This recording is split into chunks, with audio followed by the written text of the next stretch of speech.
Welcome to another round of SDH AM. Let me fix my hair. Sorry.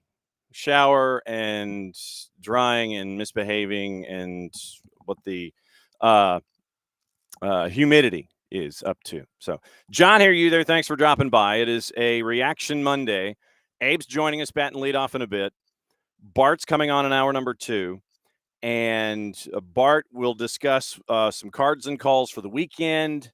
We have most of them coming from the Major League Soccer events of the weekend. We do have one actually from Community Shield. There's some other things I need to talk to Bart about as well. Women's Ballon d'Or is out. We need to get into that. And there's some stuff that we need to get into when it comes to the news of the morning. After Abe, we have sound from Ronnie Dyla. We have sound from Alexei Miranchuk. We've got your highlights to Alexei Miranchuk plays as he was man of the match with Maddie and Abe on 92.9 The Game. We do have some news that we have to get into and some detail after that. You know how we are keeping an eye on what's going on with Crystal Palace, with John Texter, with Sheffield Wednesday, with his economics, and all of the texterverse.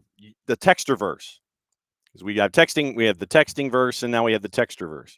So we're going to get into the texter verse this morning because there's some stuff to get into involving him, financiers, adding clubs to a portfolio, and understanding percentages of all of the activity and how he continues to function. So we'll get into that in hour number 2 as well. So that's the show this morning. Here's the rundown for the week. It is today, it is obviously here in Office HD. Tuesday, Wednesday, I'm actually catching a flight to catch up with the boss.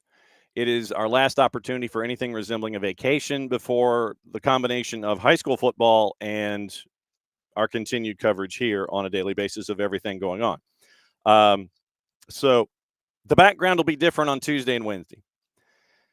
Thursday, back here in town. Friday, back here in town. And this is when the chaos kind of starts. So just so you know, Tuesday, Wednesday, the background's going to be a little different.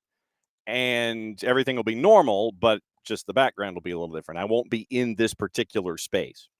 So the guests as we have them for the week.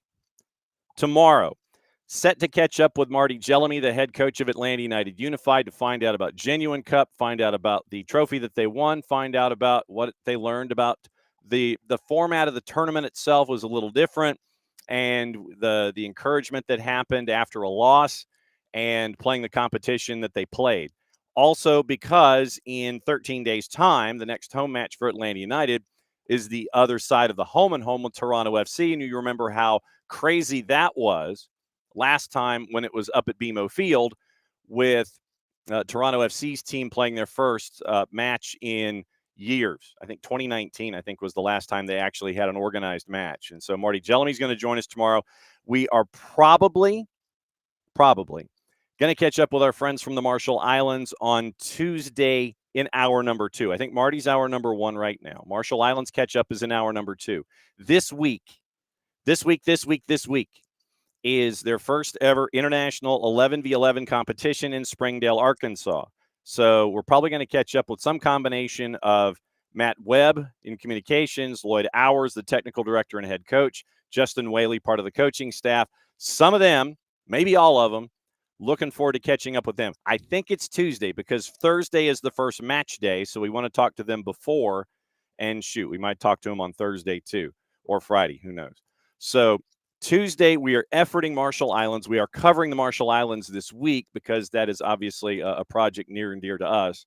And to see them finally come to the fore and have their matches, it is Turks and Caicos, U.S. Virgin Islands, Ozark United's U19s, and the Outrigger Challenge Cup with the Marshall Islands Soccer Federation. So we're going to introduce that this week. I'll be there on Saturday. That adds to the chaos, too, because I'll be flying out first thing Saturday morning, heading to Springdale, Arkansas, covering the final day of the Outrigger Challenge Cup, and then coming back Sunday because we have the Twos and Crown Legacy. So that's the end of the week. It looks like we're catching up with Tuesday head coach Jose Silva late in the Wednesday show. And then we have the Power Hour on Thursday. Tyler and Dylan hopefully joining us on Wednesday. Looks like we're going to be catching up with Marcelo Balboa on Friday morning at 10. He's getting his jersey retired in Colorado. So that means we have to catch up with Matt Pollard or anybody else from Burgundy Wave that can come on and crash and discuss what's going on there in the post-Georgi Mihailovic era. So they don't have to check their DMs anymore because he's in Toronto. And so that looks like that's right now. That's what the week looks like. So that's kind of where we are here with the week, and then we'll have guests and things rolling through, and that's where we are. Okay, he's on the Tom Coughlin scale, and this is no surprise. Yours is no disgrace, quoting Anderson, Bruford, Wakeman, and Howe. And so we go to Colony Square. At least I think that's the background as I sit there and look at it. We bring in Abe Gordon. Oh no, it's not. Where are you? So where are you? I'm at Flowery Branch here. Oh, yes. American football. Yes, I have heard of that sport. Yes. Okay. So what is the latest this morning on a damp, dreary, and humidity-laden morning in Flowery Branch, sir? Obviously recovery from Friday's game, and be interesting to see how intense practice is today. They've got joint practice with the Titans starting tomorrow. So we'll see what goes down today. Okay, so now that you've had some time to digest I want to say, what is it, the fifth time this season that Atlanta United has come from a deficit to rescue a point, now that you've had, say, 36 hours to think about it, what sticks in your head? Yeah, I mean, the problem is it's tough to sit here and say that it was a little bit of a step forward because of the result remaining the same. But you look at it and you had chances in the first half, some of it due to Gillier and his outstanding work as keeper, some of it due to your own inabilities to finish. But once again, the performance did not line up with the result. I think you played a much better second half than you have at times over the course of this season. But in the end, you're still left scrambling to rescue a point towards the end of this match. And it's just frustrating. And it's been a season full of this, John. I mean, it felt like we were match day 4, match day 5 when we're starting to be like, well, you're playing well, but you're only getting this or only getting that. And it really hasn't changed at any point this season. And so, again, there are a lot of things that you thought looked great. Asaba continues to be dangerous. He's just on one of those heaters. I thought you saw some really big performances from, at times, Anea Mihai and Stian Gregerson. And it's just frustrating that you can't line it up. The XG, once again, and you know how I feel about it, but I think you were at 3.1 or something like that. And Montreal was at 0.7. You got to find ways for it to line up, and ultimately it's about finishing. Unable to do so. It's just frustrating because you look at the games, you look at the results aside, this team is better than where they are in the standings. Like they just are. And there's been frustrations at times. At times you've probably said, man, they're getting outclassed right now. But there's also times when it looks really good. And I know Ronnie Dyla kind of talked about it in his pre-match comments. He's like, there are times when we're playing good, and when we play good, we are legitimately good. And you felt that again, but unfortunately, you're not able to finish. Latte Loth continues to frustrate, and you have to settle for a draw. It's a completely lost season, and it didn't have to be. It felt like based on the performance, but also combined with injuries and a couple of other things. But another one just kind of down the drain in a match where you couldn't settle for one. If you're going to charge up the table, you needed 3, and that didn't happen. Yep. And so you end up with Alexi once again. Alexi, man of the match for you and Maddie. And we do have the highlights that will play after your departure when you go back to covering American football. We do have the goal, and then we have the late chance that hit the post or that hit the crossbar late. Alexi on the night, 90 minutes. The ex-Abe was 0.86. the 0.68 and the 0.18 with the expected assists and everything. 91% passing on 65 touches, 3 key passes, 2 crosses, both long balls accurate, 1 big chance created. Understandably, we know what that one is. 1 shot on, 1 shot off, 1 shot blocked, 3 on the dribble. Duels on the night was 3 for 5, fouled once, 1 clear, and a pick defensively. So once again, Alexi putting in those performances that we've seen that have flown under the radar most of the season. But now that he's stepping forward, you're seeing this, and we're sitting there and doing man of the match performance discussions instead of by the way discussion when it comes to Alexi in a match day.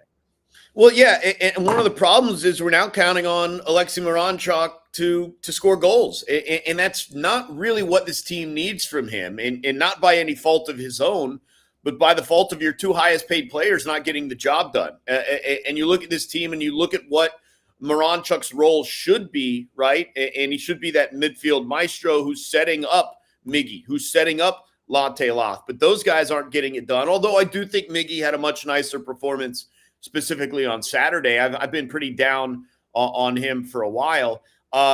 Latte Loth is getting to the point financially. I get it, but like it's getting to the point with him where I don't know how you continue to play him. He gets obviously a bad turnover for Montreal, and it's not an open goal as some have suggested. It's a difficult enough shot, but this is a $22 million striker. You expect $22 million strikers in the MLS to be able to finish that one. And he puts it pretty close to where it needs to be. It just didn't bend. It didn't bite for whatever reason. I don't know how it came off his foot. That needs to be a goal. And so you've got Moranchuk having to step up in ways you wouldn't necessarily prefer, although he's doing a great job of it. I think you've got Saba doing some things that he necessarily wouldn't prefer, although he's doing a great job of it. You're asking too much of the wrong guys. And it's still a situation where we continue to ask more of Miggy and definitely continue to ask more of Latte Loth. And I don't know what's going on with him. He got off to such a great start, and you started to see it early on. It's been nowhere close since, and they've tried pretty much everything. They've tried to give him a free goal off of a penalty kick to get some momentum and get some confidence. It's just not there. If anything, it's unfortunate that Jamal Tiare couldn't go due to a calf injury, because I think it's getting increasingly difficult right now to actually put Latte Loth on the field and expect results up top. Yep, 5.5 according to our friends at SofaScore. It was 1 shot on, 1 shot off, 1 shot blocked. It seems like a lot of folks are getting those, each column of those ticked off. 0 for 4 on the dribble, and I didn't realize that. 3 big chances missed. And to your point about the Efren Morales turnover, where Gillier, and I know that a lot of folks were focusing on it, Efra commits the turnover. Latte Loth has the ball, but because Gillier comes out and closes off the space, it makes it a difficult angle to get to the far post. He had the near post covered, but Gillier had the far post. You really had to sit there and bend the ball to get it around Gillier's left shoulder to get it in at the far post. 38 touches, 14 to 16 passing at 88%. 4 of 13 on his duels, 3 of 11 on the ground, fouled twice, 1 clear, 1 tackle. And so that was what Latte Loth had with the numbers in the matchup in Montreal. I do want to get into a discussion about the new guys. Alzate gave you a cup of coffee, came in for 10 minutes toward the end. Barakal came in for Mihai, gave you 25. What was some of your early thoughts on those two dropping into the lineup? Yeah, I mean, it was tough to kind of see what they can really do because this team was just in complete push mode, trying to go for it. We did see an incredible individual moment from Barakal where he chested the ball in the box and lays it off for Saba. Yeah. The control was outstanding, and the weight on the layoff to Saba is perfect. And kudos to Montreal for having it covered. Saba on the full run rips the shot and it gets deflected out for a corner. Outside of that, you know, it's kind of tough to gauge, especially with Alzate coming in so late in the position they had him playing. But it is nice to see a little bit more depth, and I'm fascinated to see what the plan is now because when Alzate gets approval to play in Atlanta or in Colorado, as it may be. This was a dreadful performance for Tristan Moyamba, and he's been very good at times this year. Saturday night was definitely not one of them. And so you start to consider, if you're Ronnie Dyla, I mean, I don't know what the decision is, but you start to ask yourself, well, what about Will Riley? And if he's ready, what about Alzate in the midfield? I'll be fascinated to see what the plan is there, because Moyamba was absolutely terrible in the first half. So bad that he has to get taken off at halftime. That is not something we've seen for really most of this season. A player subbed out at halftime due to poor performance. I know we had, Efra, I think, subbed out at halftime with whatever ailment he had. That was he left town. Slightly different discussion. He says he couldn't sprint, whatever that means. But to be subbed out at halftime, you really got to tick off Ronnie Dyla for that to be the call. So I'm interested in seeing where they go in the midfield Saturday night. Yeah, there was one other moment that stuck with me with Barakal, and I'm gonna use this word and attach it to Prince Owusu. Disappointing. Because of someone who is of that physical stature and wanting to push folks around, and he was getting away with it. There's no way around it. Prince Owusu was pushing people around literally and getting away with it a lot of the time. And then when he got busted, it was like the child that got busted with his hand in the cookie jar. Who, me? What did I do? I didn't do anything. Nothing would happen here. There was a moment late that was kind of a payback where Barakal is on the back line and Owusu is trying to get the ball away from Barakal. He basically bounced off of Barakal. Barakal just kind of turned his back. He's back to Owusu. Owusu bounces off of Barakal, falls down as he was prone to do. Barakal just kind of looked over his right shoulder down on the floor and was just kind of like, yeah, whatever, dude. I like that kind of Jarrett used a term. So Barakal's kind of got that ex-dog in him, shall we say, and I'm looking forward to seeing more of that at the back. Yeah, I mean, it's one of those things where you're so deep into the game at that point, and he's probably sat on the bench and watched Owusu flail and dive and be physical and get nothing to show for it. That by the time he came in, he's like, all right, we're done with that. And so, I don't have a problem with it. I think at times, certainly you can't necessarily act like that in the first 8 minutes of a game because you can't risk a yellow early. But when it's in the last 8 minutes of the game and you want to prove your point, and maybe it's something to remember for next season. I don't think they play him again this season. So maybe something, a reminder for next season. But yeah, look, I think generally from Atlanta United's center back pairing, I think we have seen a lot of speed and a lot of height. I don't know if we've necessarily seen the physical play that one would be required. And maybe that's something you're bringing in to kind of institute a little bit more of. Yeah, I don't want to get you into any trouble. How much time do you have left? I got time. Okay, just checking. Like I said, I don't want to get you into any kind of trouble with anybody because you're hydrating and you're staying indoors and you're making sure that the weather outside is not affecting you. You mentioned Miggy. You mentioned Saba on the night. The man on the heater. I don't want to play poker with him right now. The ex-Abe, 1.21 total. 41 touches, 15 of 17 passing at 88%. 4 key passes from Saba. 4 of 10 on crosses, 2 big chances created, 2 shots off target, 3 blocked. Had the 1 big chance missed, won 1 duel on the night. But fouled once and had 1 dribble pass. Saba, to me right now, much like we see with Bart Sleesh, he's going to give you that 7.5 to 8 miles. He's going to run his you-know-what off, and he's trying to continue to create things. He is someone who has not taken the towel and given it a bit of distance to it and put it in the center of the ring. He's a guy that's still chasing after everything, and you're seeing him like one of those F-16s on a sortie, man. He's not giving up on anything. Well, I want to start the conversation about Saba by saying it's a tough time right now to be Luke Brennan because Luke Brennan has done nothing deserving of being placed on the bench. But I just think you have to ride Saba and ride the hot hand. But Luke Brennan had been outstanding in that left wing position up until or left attacking position up until Saba in Leagues Cup just started going wild. And again, he's on a heater and you're going to ride that hot hand. But Luke Brennan had been very good, and I think will be very good whenever he does see time there. No doubt about it.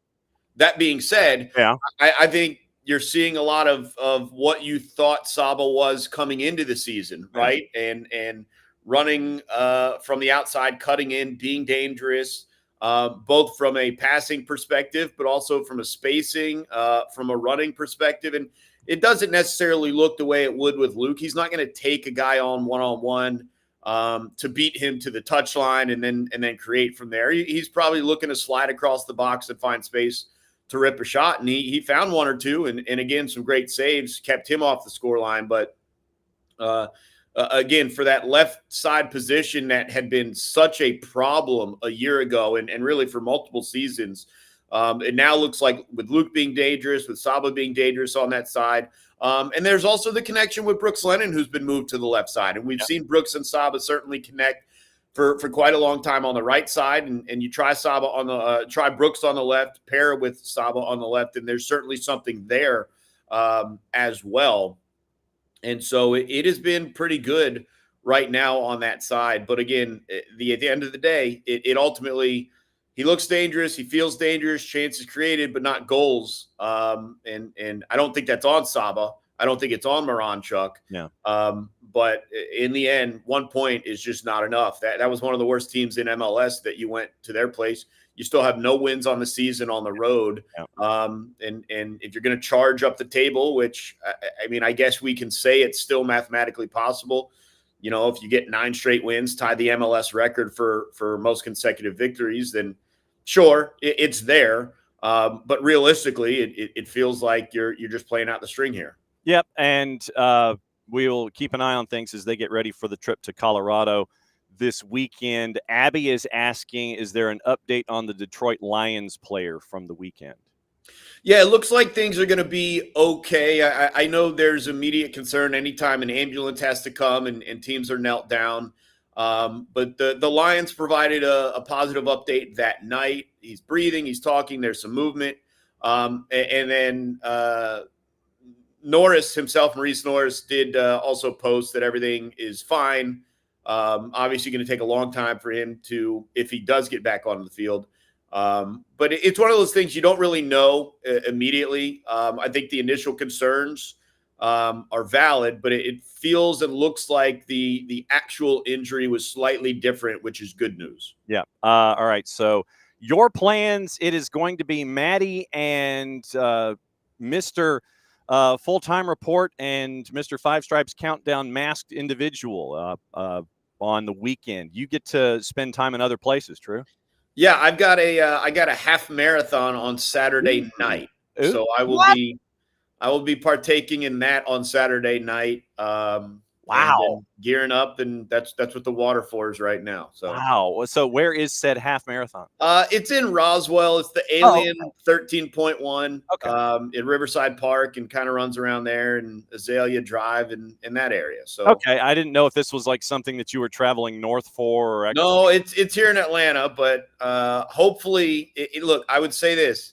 I better be done by the time they actually kick off. If not, something has gone horrible with the run. So yeah, because I remember you fighting the muscle issues earlier in your running season, and we do not want that when it comes to the half marathon on the weekend. As always, my friend, thanks for the updates both in the American football up there in Flowery Branch and the football as we do on the weekends and Monday through Friday here on SDH. As always, my friend, thanks again. Be safe. May the muscles behave, and we'll catch up with you soon. Yeah, sounds good, John. We'll see you in a week. There goes Abe. And so Abe getting ready for a half marathon. Okay. And yeah, so right now, the way that it stands, traditionally, as you well know, it is Abe and Maddie. And then if it's not Abe, it's usually me.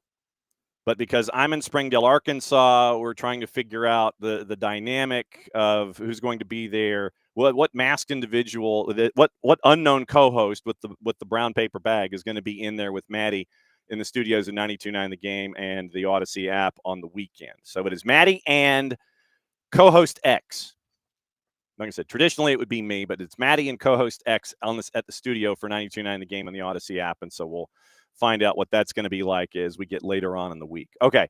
Some news has been brought in through the Twitch pitch. Thank you, Ricky. and it's something that we'll discuss with Bart with women's soccer, because Spain, the national team, decided to send one coach packing, and they wasted no time apparently in naming a successor. So we have that to get through as well. Let me go through the highlights and the sound. Like I said, we have sound from Ronnie Dyla and from Alexei Miranchuk, and we have the 2 moments from Alexei on the night. So let's run through the highlights once again, courtesy of our friends at 92.9 The Game and the Odyssey app. For Atlanta United, it was a couple of opportunities early. You had the early chance in the 4th minute, block shots of Saba and Miggy. I've got to get Gillier's numbers just so I don't ignore his effort on the evening. A lot of 7s. Caden Clark is 7.9. Sealy is 7.5. Gillier had a 7.4. Some 7s across the board. Owusu with the yellow had a 7. The back line had 6s. Petrasso, Alvarez, and Efren Morales with the yellow card. Bugay on the back had a 7.1. But Thomas Gillier, who came up big in other competitions for them, 90 minutes, 4 saves, prevented goals. The EX goals, the no goals, I guess the no goals number, 1.62. Had a punch clear and a run out, 3 saves from inside the box, 32 touches, 13 passes at 59%, 0 for 9 on long balls, 3 clearances on the night, and that was Gillier. But Gillier did come up big with some saves early on. Brad had to come up big with a save 5 minutes later with Owusu and Simchuk with the back heel. Brad had to make the save. Brad's numbers on the night: 2 saves, the no goals at a .42, 2 saves inside the box, 38 touches, 24 of 28 passing for Brad at 86%. 4 long balls completed, 1 key pass on the night, and so those were Brad's numbers.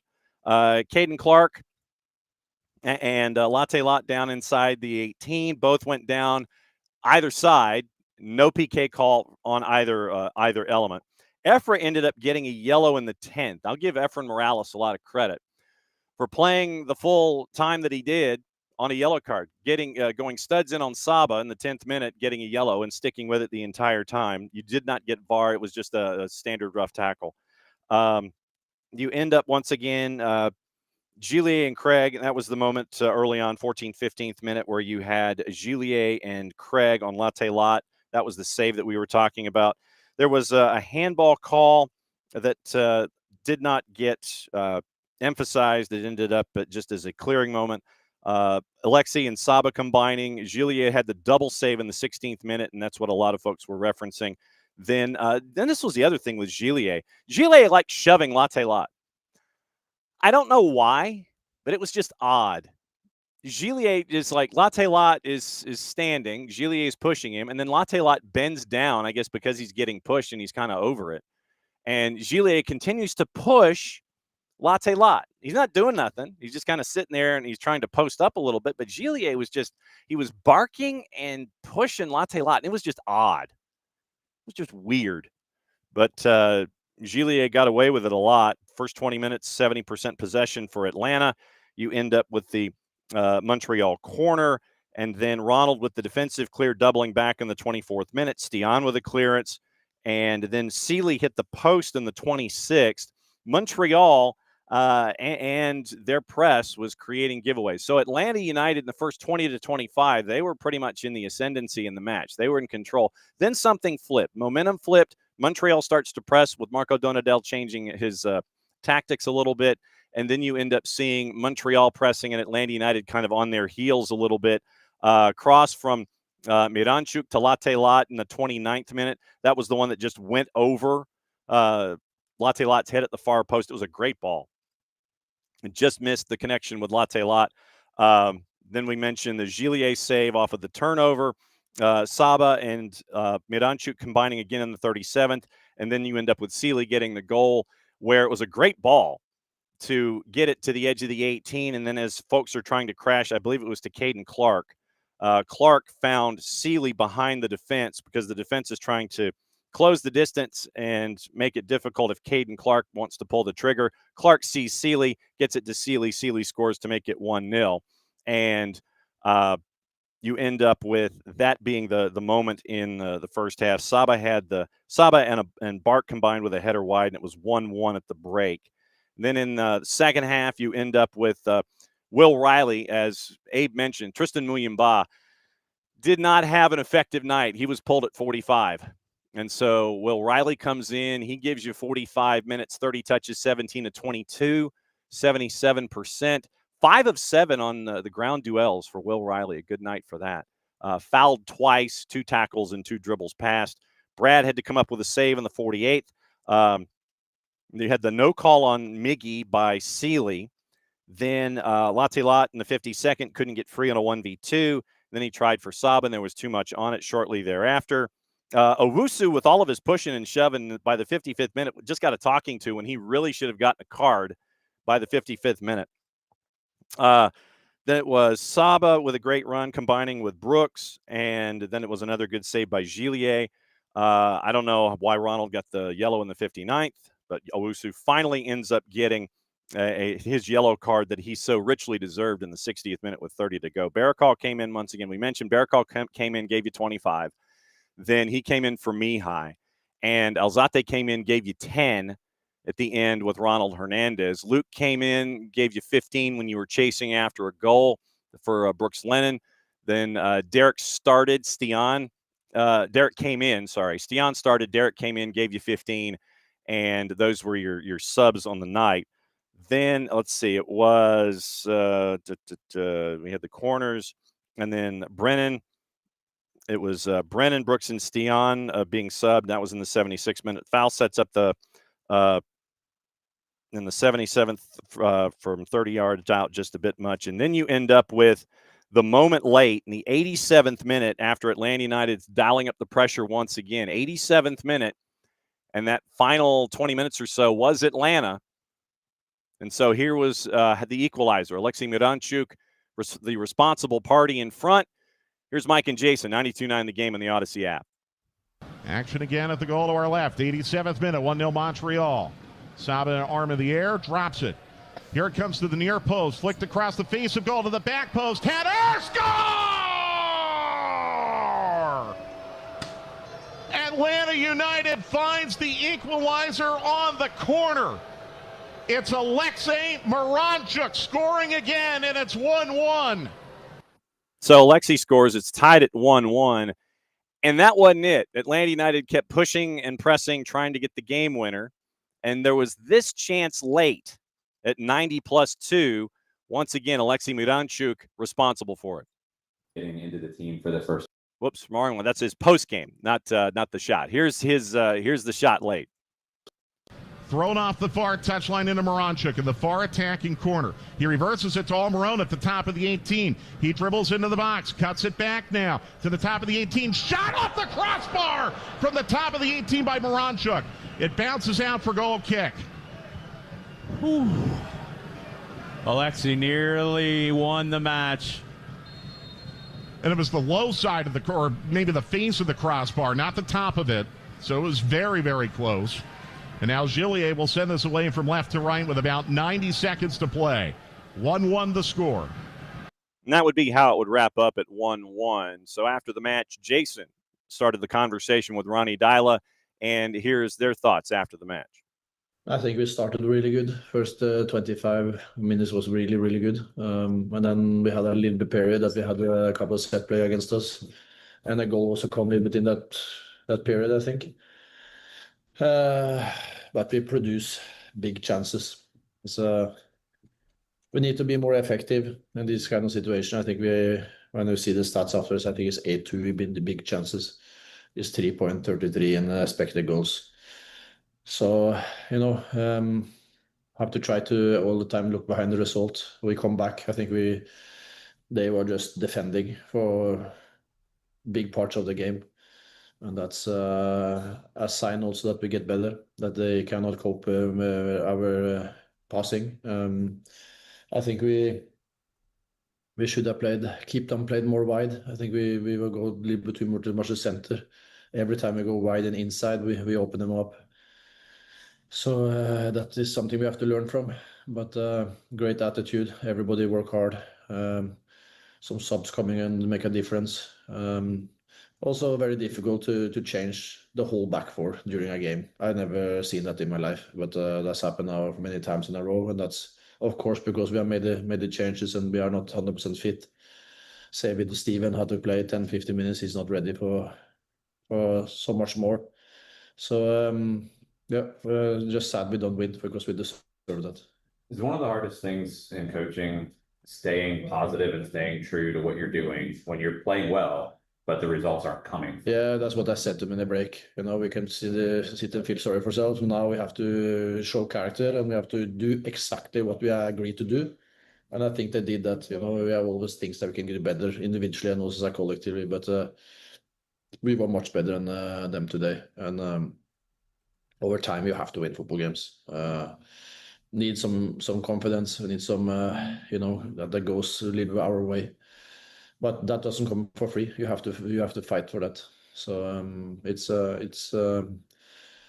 yeah, but I need to stay positive. I'm positive. I see a football team. I see a team that you can really build to something really, really good. The sad part that we have not so much time now if you're going to reach the playoffs. Ronnie Dyla, head coach of Atlanta United, after the match with Jason, courtesy of Atlanta United, 92-9 the game. And also after the match, Jason caught up with Alexei Miranchuk, and that was what you started to hear when I hit the wrong button. So here's Jason's conversation with Alexei after the match and the 1-1 draw up at Stade Saputo. Getting into the team for the first time in a match, what do you think those two bring to the team to make it better? Obviously experience. Mm-hmm. Both players have experience in Spain and England. So new fresh blood every time it's help. So good players, and hopefully they can help us. With the spine of the team stronger behind you, how much freer does that make you and what you can do in the attack?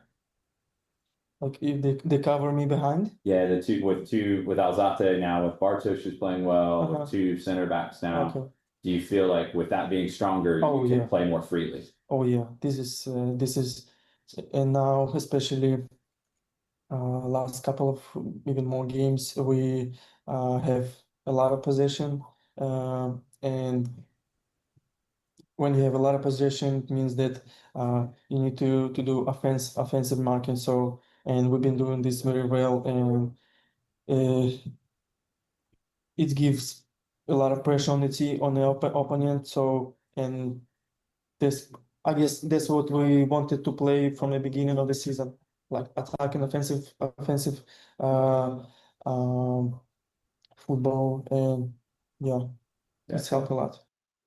Alexei Miranchuk after the match with Jason on the weekend, the 1-1 draw with Atlanta United and CF Montreal. Stats on the day, once again, Montreal scores, they don't want the ball. So it's one of those stats where you sit there and you're like, yeah, Atlanta had possession 2/3 of the time. XG 2.68 to 0.76, 8 big chances to 2, 17 total shots to 9, 4 saves for Gillier, 2 for Brad, 15 corners, 9 to Atlanta United, 23 fouls. So this was a number by Rosendo Mendoza that was it was below his average.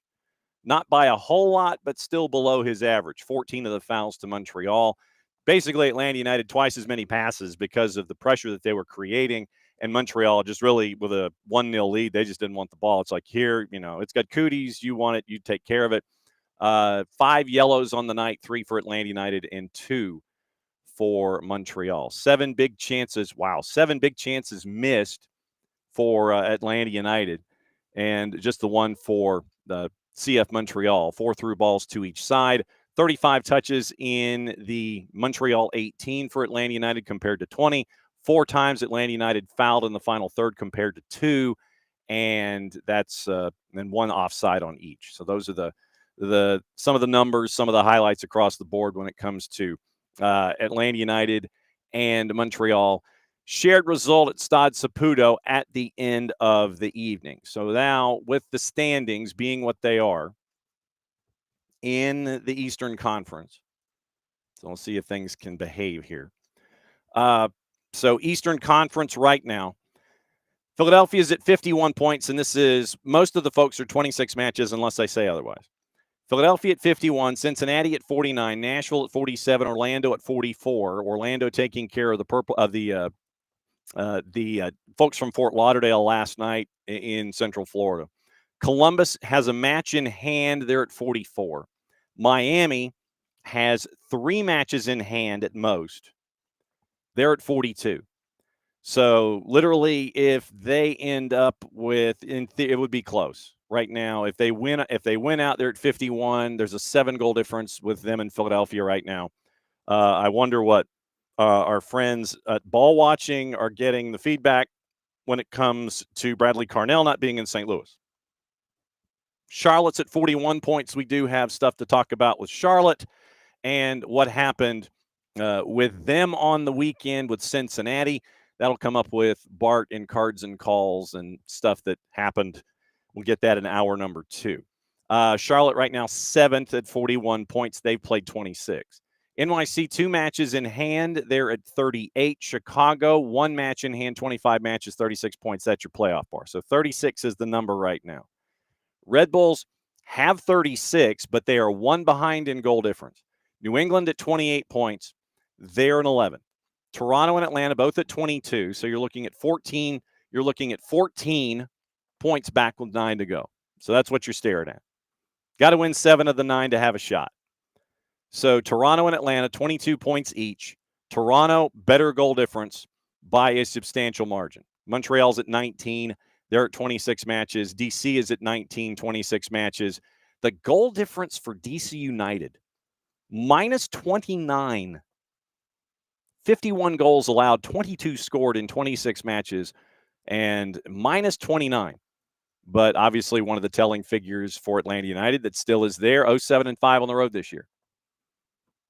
You make it that much more difficult for yourself if you're not stealing points on the road. 0-7-5 for Atlanta United this season. And that's part of the reason why they're right now 14 points out with 9 to go. All right, so let's get into what you folks are saying this morning. I get to say hi to everybody. Morning, Michael. Morning, Pars. Morning, Lokeville. And morning, David. Morning, Pars. Morning, Abby. Let's see. Ricky, yes, we will discuss what's going on with the Spanish Federation, the RFEF. We'll get into that with Bart coming up in about 12 minutes. And let's see. So Michael and David and Abby and Jordan. And Michael and David and Jordan. So good morning to everybody. All right. So everybody everybody responding to what the purple team did yesterday. We'll probably get into it a little bit more tomorrow. But the team from Fort Lauderdale, they got issues. And we know this. And it was lethal and clinical at times by the purple team last night. It was not close. It was a 4-1 win for the purple team last night. And so they get the Duke and exposed once again that back line. And that is why, and I will say this right now, I will say this. This is what will keep Messi and friends from titles. That whole idea of defending, easiest thing on the board to do right now, when you see a match with Messi and friends, take the over. And I'm not kidding. I'm serious. Literally, you see that. Let's tell you what. Let's do an experiment. Let's go back on the weekend and see what would have happened had you juice boxed the purple team and Messi and friends. Let's just take a peek. So we'll go in, and because the numbers are still there, so they don't drift away. But we do know what the numbers were. So, all right. So results. So going onto the results page, once again, courtesy of our friends at Odds Portal. It was yesterday. Okay, so the purple team was actually favored because some guy named Messi wasn't playing. Purple team was favored at a minus 104. You would not have gotten a real increase in juice boxes had you gone in that direction. So slight minus side favorite. So let's take a peek at the total. Let's take a peek at the total. 3.5 a plus 106. That's where it flipped. 4.5, had you stuck with that, 4.5 for your total is a plus 245. If you had gone over at 4.5 at a plus 245, that would have been a decent boosting of the wallet. Just saying, going forward, and this should have been something that folks keep an eye on legitimately. Plus 245 to go for 4.5. That defense last night, let's take a peek at the starters just to satisfy my own curiosity in this. The starters last night in the Messi and Friends matchup with the purple team. Yannick Bright scored an absolute golazo. Luis Muriel, by the way, scored in the second minute, and you're sitting there going, okay, this one's a mess.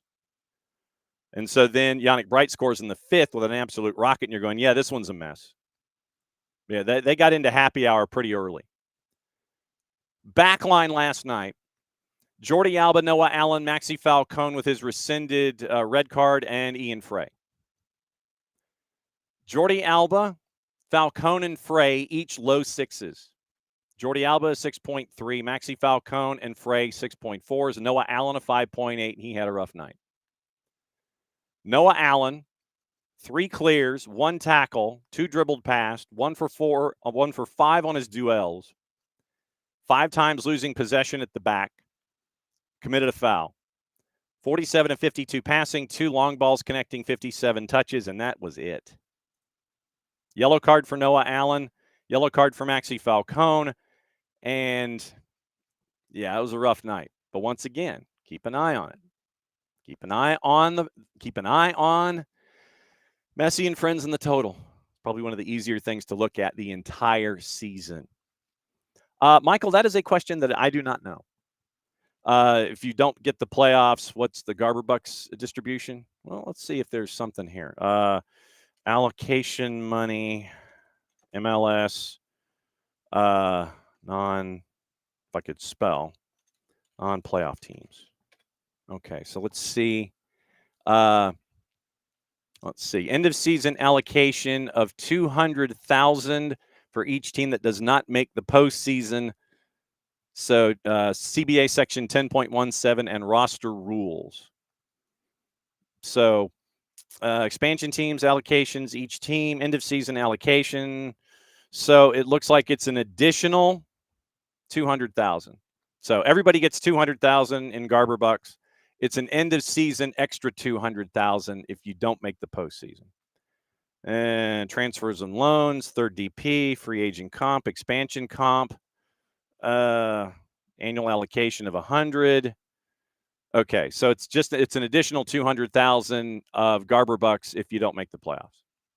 So that can help you out in some ways, and you got that extra $200,000 to play with.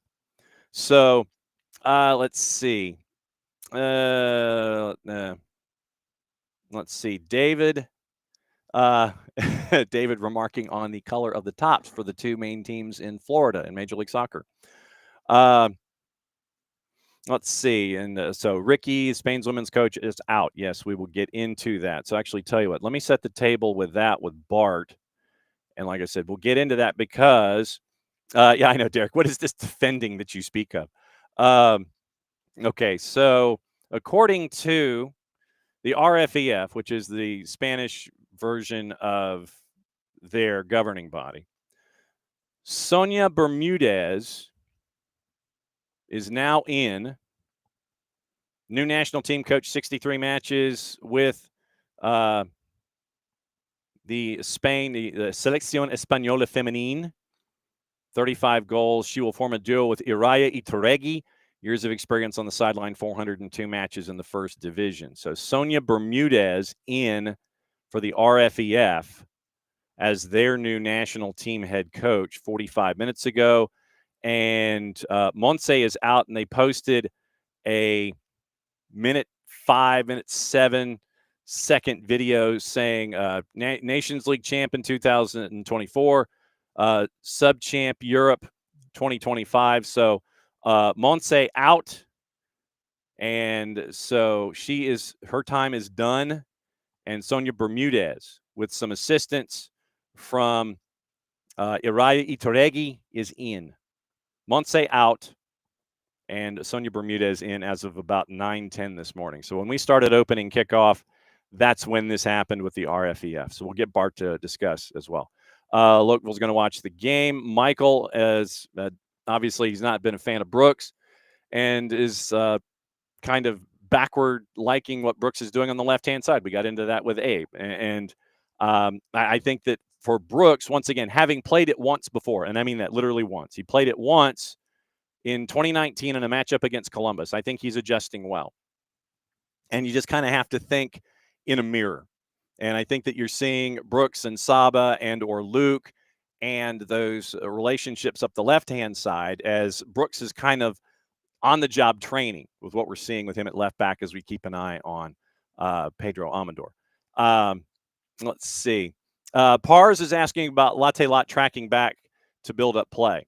Having to do, while I think trying to be three positions on the field, well,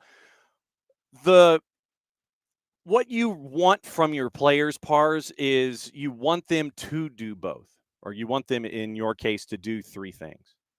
You want them to help out defensively, because only really the pink team are friends with Messi and friends can basically tell the rest of the roster, okay, look, it's 11v9 on defense. You want everybody back to help out defensively, but you also want to be in a position where while you're helping out defensively, you want to be able to turn a corner quickly and be a part of the break.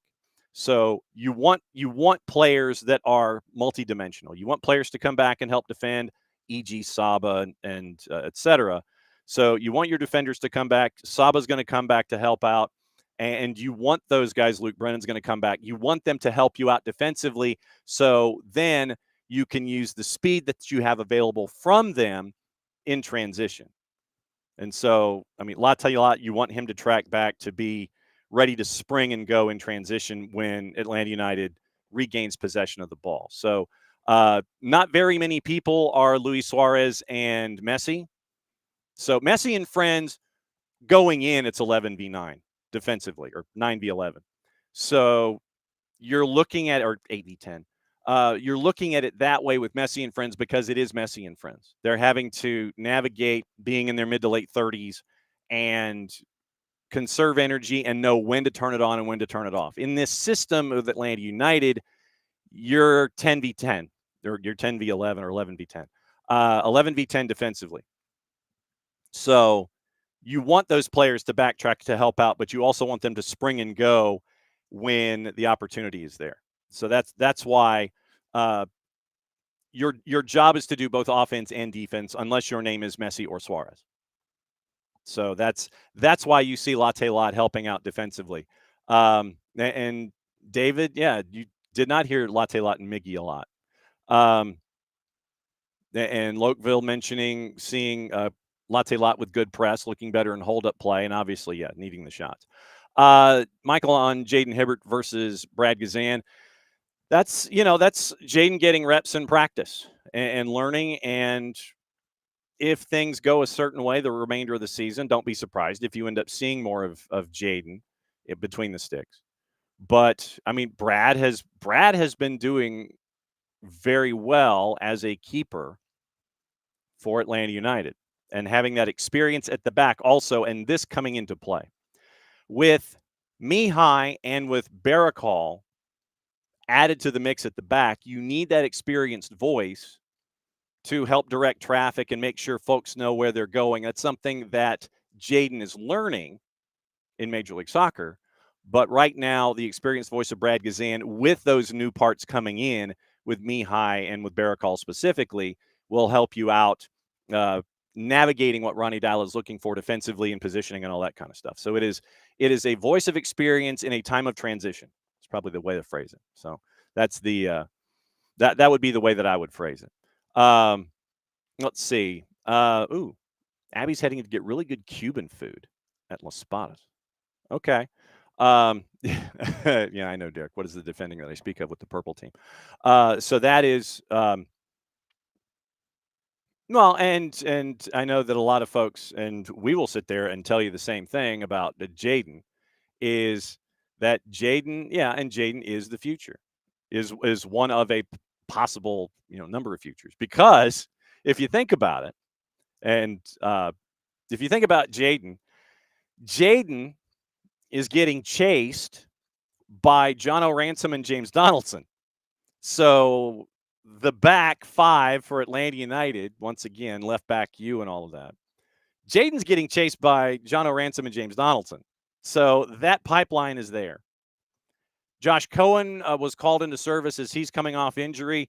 And for those of you that listened on the network on, when was it? It was Friday night.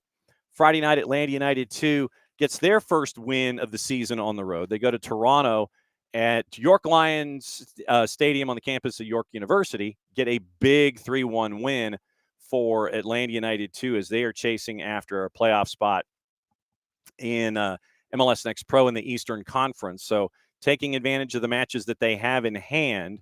We'll catch up with Coach Silva later this week as they get ready.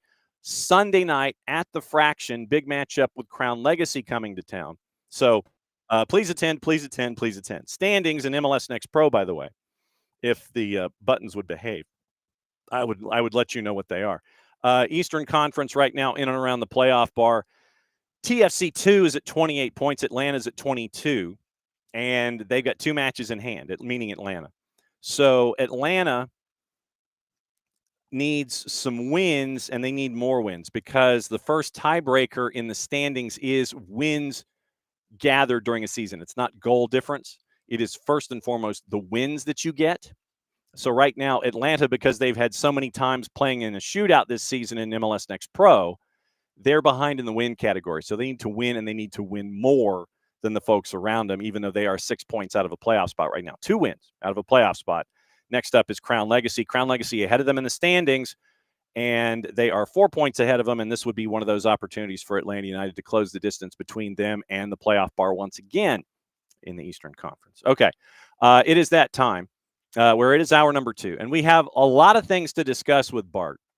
And we'll start with the RFEF. We do have a lot of reffing down here, and I do have questions and about a couple of different things, and we do want to walk you through a couple of matches that we had on the weekend in Major League Soccer.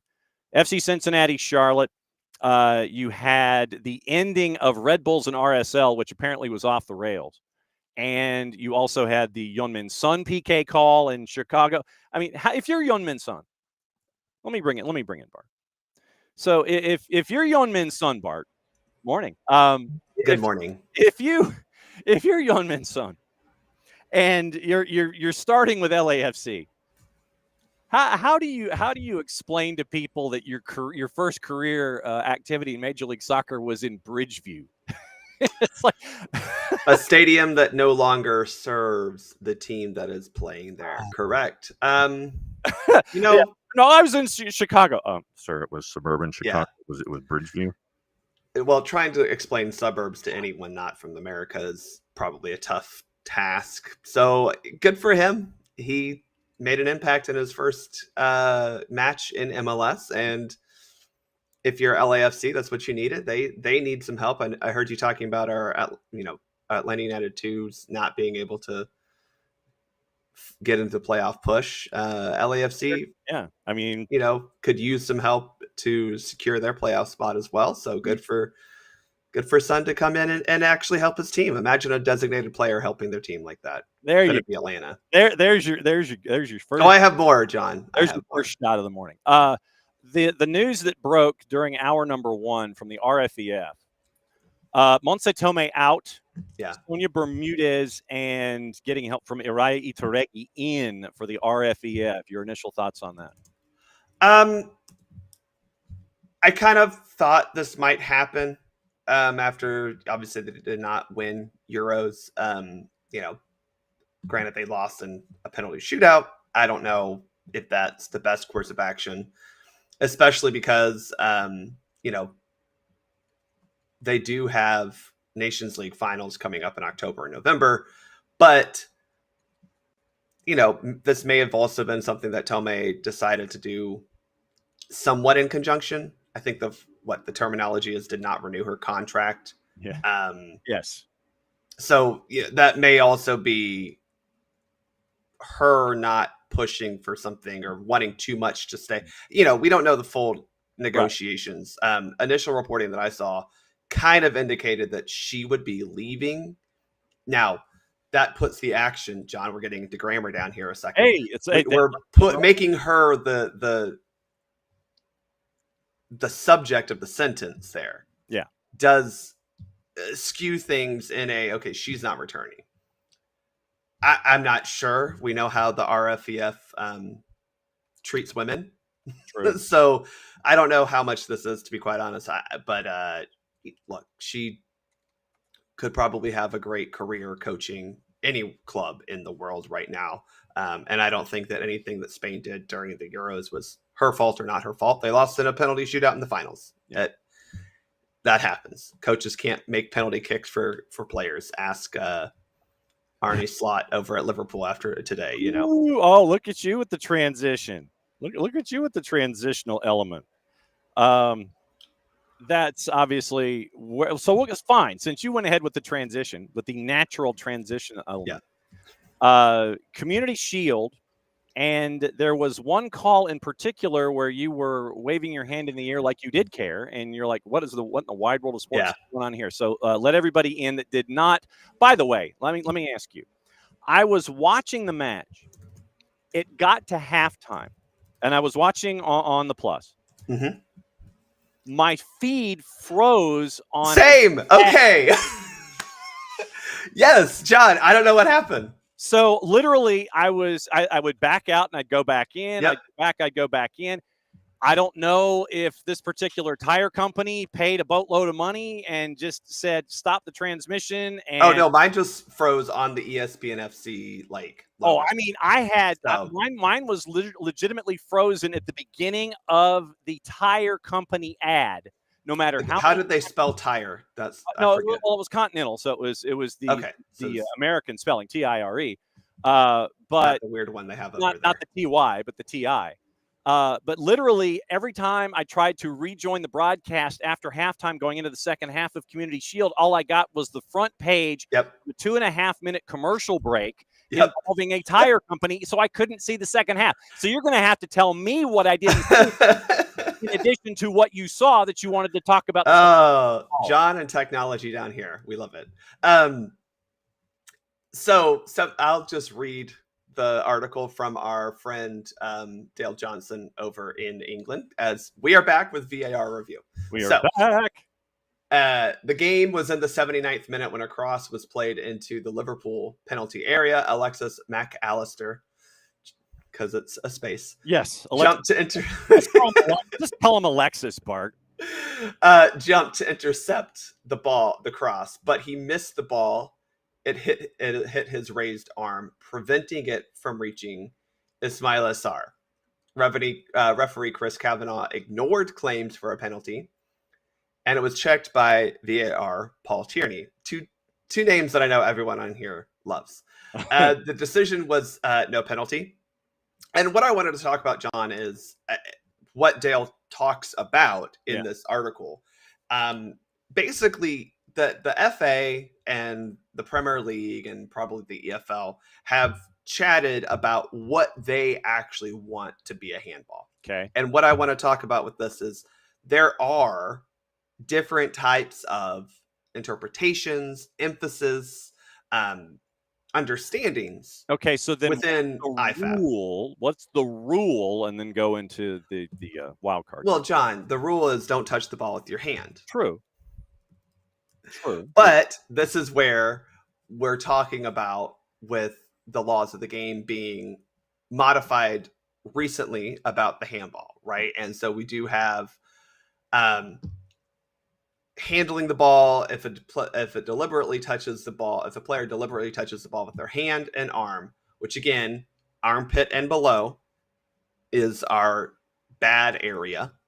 Don't touch it with your armpit or below.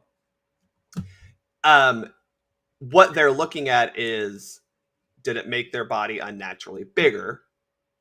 And the part of the rule that I think the English referees and governing bodies are looking at, and why this McAllister handball was not deemed a handball, is VAR is not going to intervene too much because they are looking at this idea of unnaturally bigger with the clause in there that says it is not a consequence of or justifiable by the player's body movement for that specific situation. Okay, so as Alexis is attempting to defy gravity and right, jumps up into the air, and the still that Dale has his hands basically in crane technique from correct. High.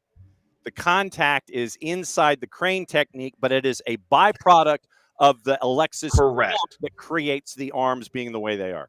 Correct. So that is what England specifically is telling their VAR officials to not intervene when it seems to be part of what, again, it may look like your body or your arm has now made your body unnaturally bigger. What they're saying is if you're jumping, you're going to raise your arms. If you're doing other things, your body is like your arms are part of your body. You can't disconnect your arms from your body. At least to my knowledge, that's not something that everyone can do. No. So you have to assume that they're going to be there, and you cannot penalize people for having arms. Mm-hmm. I think that would be that's on a t-shirt. You can't penalize people for having arms. You know, the right to bear arms may not apply in England, but you still have the right to have arms. Ooh, look at you quoting the Declaration. Look at that. My 2 years of con law, John, coming in heavy there. So it basically, this is different from Bundesliga, from La Liga, from Ligue 1, because these referees in England, especially the VAR, have a higher threshold of what they consider to be a handball versus not a handball. Again, I think what happened was the laws of the game made the handball a wider net, right? I think they allowed for that. But with the wording that is provided about unnaturally bigger based on the action they're taking, England is on, does this action have a natural may make you bigger? And this is one of those cases where, I mean, jumping, everyone jumps in some way. Their hands are going to go up. So they're trying to make sure that you're not just penalized for playing, for doing a sport.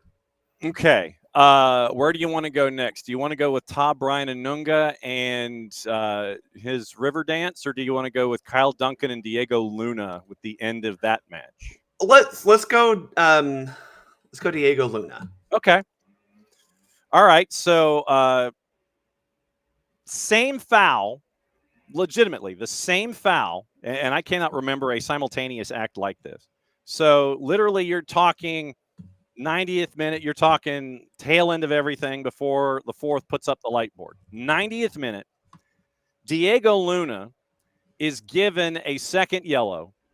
Kyle Duncan gets a red for violent conduct. And so it ends up 10v10 on the initial 8 minutes left. And it looks like legitimately, it legitimately looks like on the 1-2 that you have an attempted headlock on one end and then trying to grab on it looks like simultaneous foul, both pretty bad. And you end up with like headlock, snapmare takedowns from both of them here. When you looked at this, what did you see? Well, first off, as he laughs, let me get my bias out of the way. Diego Luna can do no wrong. So I think this is a great shame that he was penalized here, because he has never done anything wrong in his life. Well, and it is in fact Red Bull. So I understand that perspective. Getting that out of the way. Yeah. Luna obviously fouls him in a way that would be deemed reckless, right? That's kind of our threshold for a yellow card foul.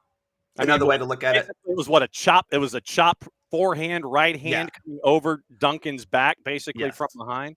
Another way to look at this is an unsporting play, which again falls into, a yellow card. Unsporting play. Unsporting behavior is what that's like the most overarching code for writing in what a yellow card is. Okay. It is he commits a yellow card foul. He is given a second yellow card and sent off. Then we go to VAR. Mm-hmm. And we see that Kyle Duncan commits what is called a serious foul play or violent conduct. This one's violent conduct. Sorry, okay. We have a serious foul play in the next one. This one is considered violent conduct because he tries to bulldog, grabs, basically. Throws, horse collar, does a lot of bad things to the guy. Yeah, it literally looks like he's trying to bulldog him down and calf rope him. Yeah. And I would argue that Diego Luna's yellow card foul is a result of the violent conduct by Kyle Duncan. Yeah, and unfortunately we don't get to read into that because he still commits the foul and he still commits a cautionable offense. But when you look at the replay immediately, you go, oh, Duncan did something here too. And again, when we are looking at VAR, we do not get to say, oh, that's a yellow card yet. I think that may be coming in the near future. But what we do get to say is this violent conduct, and they deem that, trying to take someone's head off is probably violent conduct.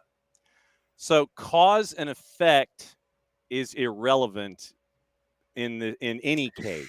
So basically, somebody does something to you does not entitle you doing something back and not getting a card for it. That is correct. Now, I could argue that the referee maybe should have called the foul on Duncan.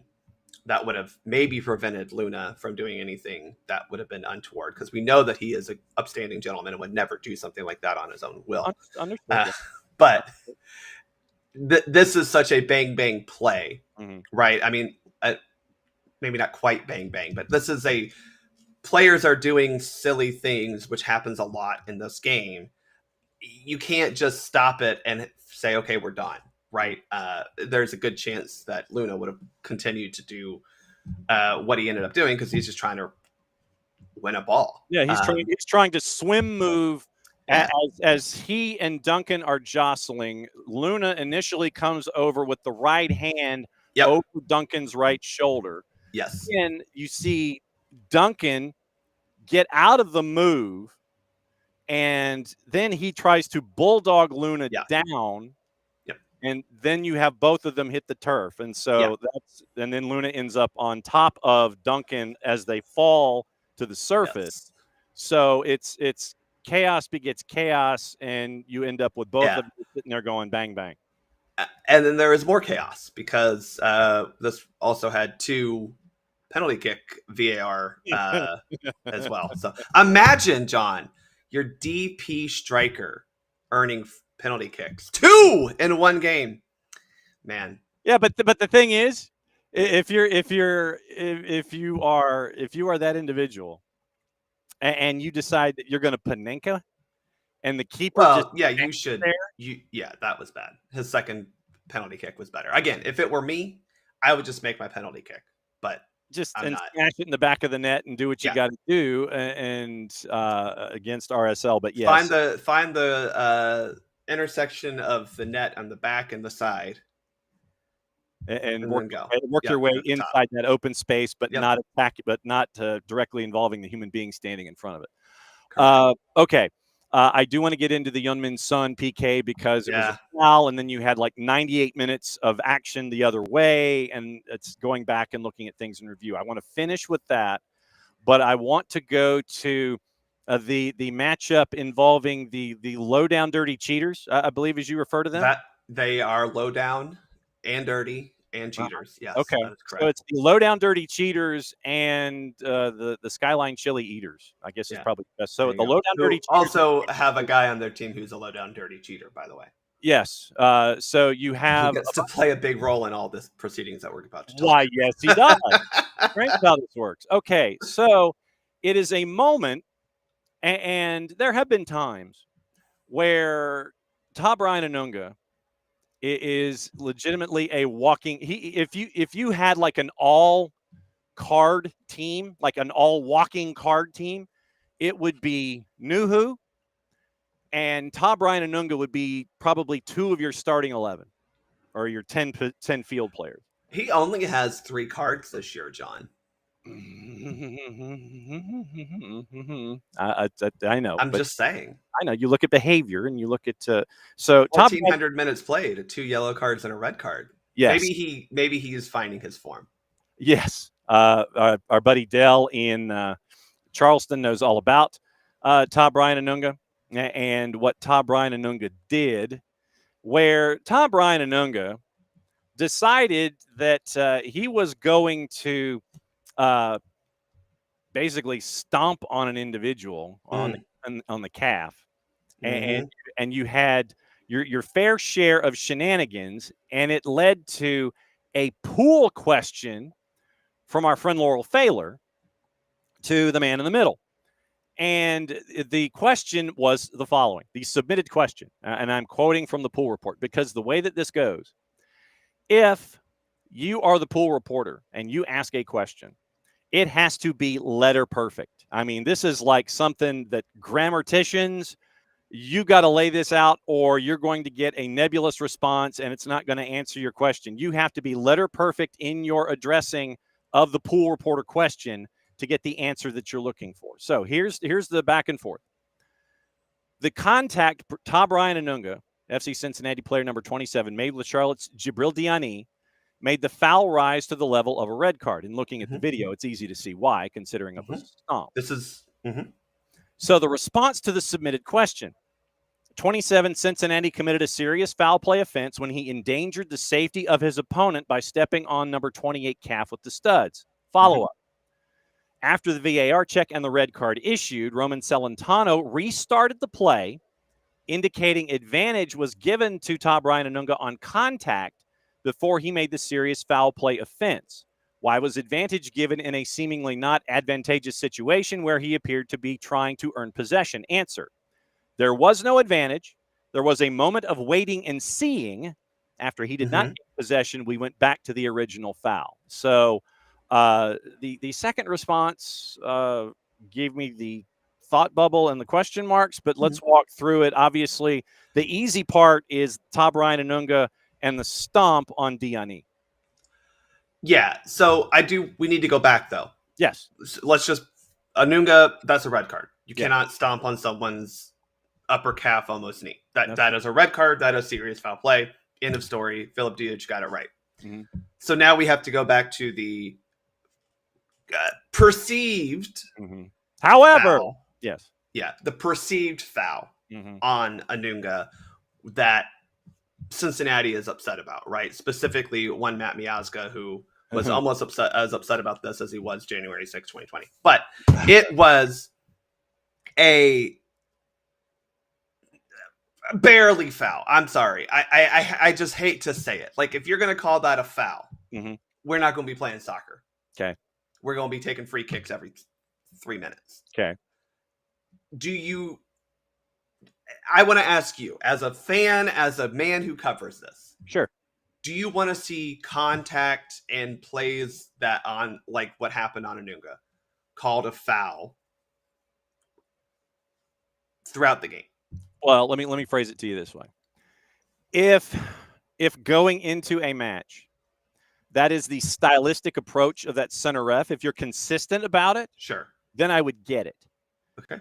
If it is out of your purview and you're kind of flying around all over the place with your card and foul calling identity, like you would be with perhaps Rosendo Mendoza, who is top 5 in fouls called and number 1, I believe, in regular appearances, double-digit appearances.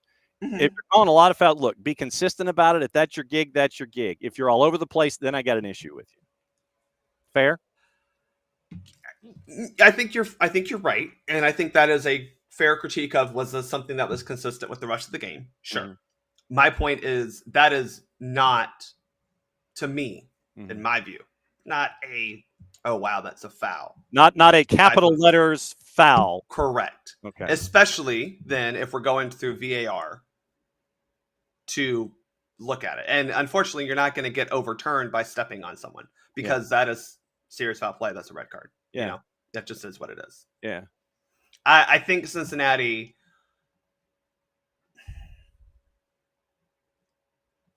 I understand a little bit their frustration, Mhm.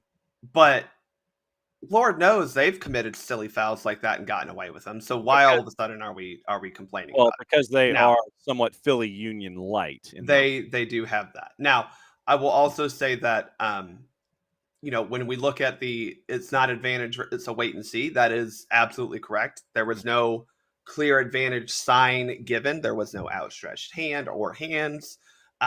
All of those things. So to assume advantage is probably incorrect. Now, wait and see is, okay, do I think this is a foul? Do I think that this is a thing that I need to stop play for? That's what that period is for. Literally it's the let me put my whistle to my mouth and have that thinking time. Mm-hmm. I understand a little bit their frustration here, but it's just not rising to any level of this needs to be overturned. It barely rises to the level of a foul in any, like, it just doesn't really meet a lot of those standards. So unfortunately, you don't get the benefit of a possible call that you could have got, and then your guy steps on someone's calf. Mm-hmm. So, Oh yeah. Okay. Don't do that. No. So here's Laurel. After she went on social media and put a thread together after the match was over and after she asked the questions on the pool reporter to Philip Duyich. So Laurel says this is what she is interpreting from the red card and what she's seeing. So and feel free to interject at any point when it comes to her train of thought. Official saw the foul Charlotte Zaha committed on Brian Anunga. But as the pool report stated, he was waiting to see if he had advantage before stopping play. In the wait and see moment to determine if he would retain possession for advantage to be played, Anunga commits a foul. In the review, the official determined a serious foul play when he endangered the safety of his opponent by stepping on number 28 calf with the studs. In quote, I don't think that's really in question, Laurel says. It was the confusion of whether the play should have stopped before that. It seems like something where if, say, Anunga threw a punch after being fouled, that couldn't be ignored. It's unfortunate the serious foul play offense occurs after he was fouled and before advantage could even be awarded or stopped. There's also confusion because the official pointed in the wrong direction, signaling the first foul on FCC, hence Matt Miazga's comments, but then giving FCC the restart. The official was never waving an advantage being awarded, simply pointed the wrong direction on the first foul. Mm-hmm. In the future, and this is a point that we make here on the show, in the future, better questions and answers in the pool report would help. So Laurel did not ask the pool report question, but she did post the pool report. In the future, better questions and answers in the pool report would help. However, it's tough to ask good questions when we don't really know what the call is or what the official is seeing without asking. Process can always be improved. That last point I'm with. So, and that's why you've got to ask the question letter perfect, or you're going to get a nebulous yes, no, maybe response. It's got to be letter perfect in your interpretation. Correct. You absolutely need to. And this, I know this sounds like gatekeeping, but I'm sorry. You do have to ask the question from the laws of the game perspective, not just why was that not a foul, or why did you let that go and then give a red card. You do need to try to use as much terminology from the laws of the game as possible to make sure that you're getting the very clear situation defined, because that's what the laws of the game help us do, is define the situation and make sense of it all. All right. Last one on the board. For this one, we go to Bridgeview. It's not something we normally say a great deal, but we're going to Bridgeview because the Bears had the spaceship, and so that meant that Chicago Fire had a hot crowd in a small venue down at Bridgeview, SeatGeek. And it was the sequence that earns LAFC an eventual PK, but it takes a while to get to that point. Fire hit the post. Then you end up with Lloris on the clear. Then it works its way up to Yeon-Min Son. Inside the 18, Tehran takes him down. Initially, no call. and everything comes back the other way, Chicago continues their offense for what seemed like forever.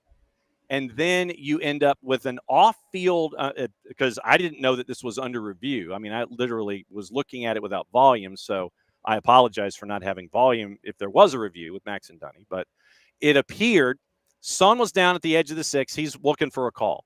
While play is going back the other way, it apparently is being looked at, and it eventually comes out as a penalty call.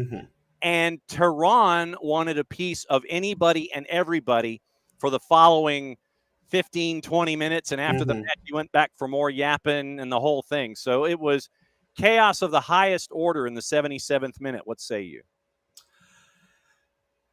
I mean, I think you summarized it really well right there. Is, VAR is checking, right? We don't wait for a stoppage of play to check. We check so that when there is a stoppage of play, we can say, hey, we need to check you, the referee on the field, needs to take whatever action that needs to be taken, right?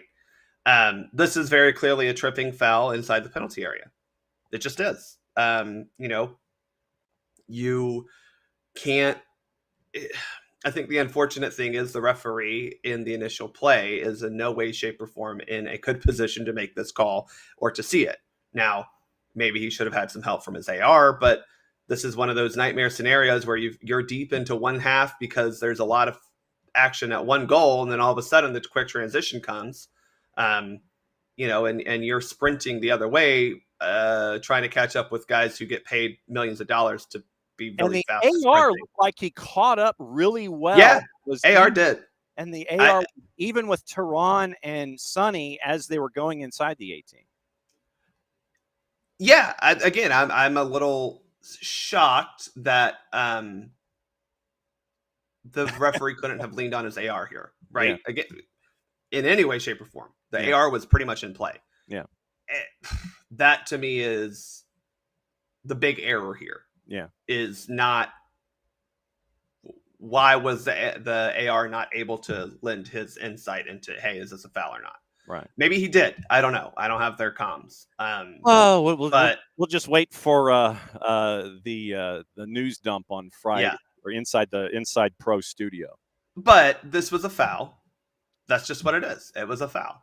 And therefore, if it's a foul inside the penalty area, John, that means that it is a penalty kick.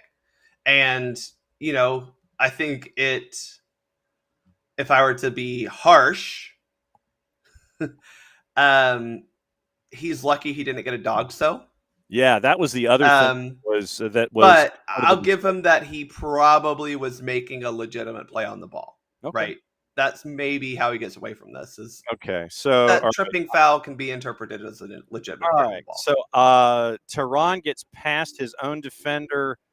Yeah, it looks like he is making a play on the ball. Yeah. I think that's you can say that here with the tripping foul. Now, I will say not all tripping fouls are trying to make a play on the ball. It's but he is within the realm of he's trying to play the ball. He's playing the ball can necessitate a trip. Necessitating a trip does not mean you're making a play on the ball. Correct. So, he's a little lucky, but it's a dog. It's a dog so in the penalty area, and if you're going to say he makes a legitimate play on the ball, great. Okay, so he gets a yellow card. Bouanga scores a penalty kick. Again, a central striker scoring goals for your team is nice to have. Sorry. All right. Have I mentioned that enough this morning, John, that some of these teams have designated players making impact for their, really expensive guys making impact for their team? Hang on just a second. I'm checking my earpiece here just to make sure that I was hearing you properly. At least we have a Russian doing their job. Yeah, no doubt about it. All right. So there's my positivity, John. Was there well, and I'm also looking forward to seeing Elzate and Barakal and Leo Alfonso integrate over time. Having your signings actually be able to play would possibly make your team a little bit better. Yeah, John, I think that's a fair were there conclusion. Were there any other moments from the weekend, or can I just go ahead and straight up ask you about the new episode of Soccer for USP? No, I think we're good on this weekend. Honestly, I'll say this about the Atlanta United game. I don't think there was really any real what was this going on referee moment. So that Well, was nice to actually, see. I tell you what. Let me. You do have one? Okay. Well, it's just a general. It's two general thoughts. Gillier and his obsession with pushing Latte Lot. Fair enough. And not getting. I mean, I think he finally did get a talking to and maybe a finger wag. Yeah. And Prince Owusu acting like he's 5'6", 150 pounds, instead of the hulking mass of humanity that he is, going down at the slightest touch, and then and then defensively, he wanted to turn it into what we saw with Diego Luna and Kyle Duncan on a regular basis, pushing folks in the back consistently, trying to be overtly physical about it. And it took Rosendo Mendoza until the 60th minute of all of Prince Owusu's shenanigans to finally sit there and go, yo, bruh, and finally give him a yellow card. Just my own personal pet. That's fair. He did get the yellow card, though. After probably 5 minutes too late for another moment. Okay, so Soccer for US POD 123. What do folks need to listen to? That is episode 123. So we talked about some things. Again, we don't have any real USMNT chat to talk about, so we talked about a few things that are around the USMNT, including the weird CONCACAF rankings that have the US at 5th for some reason.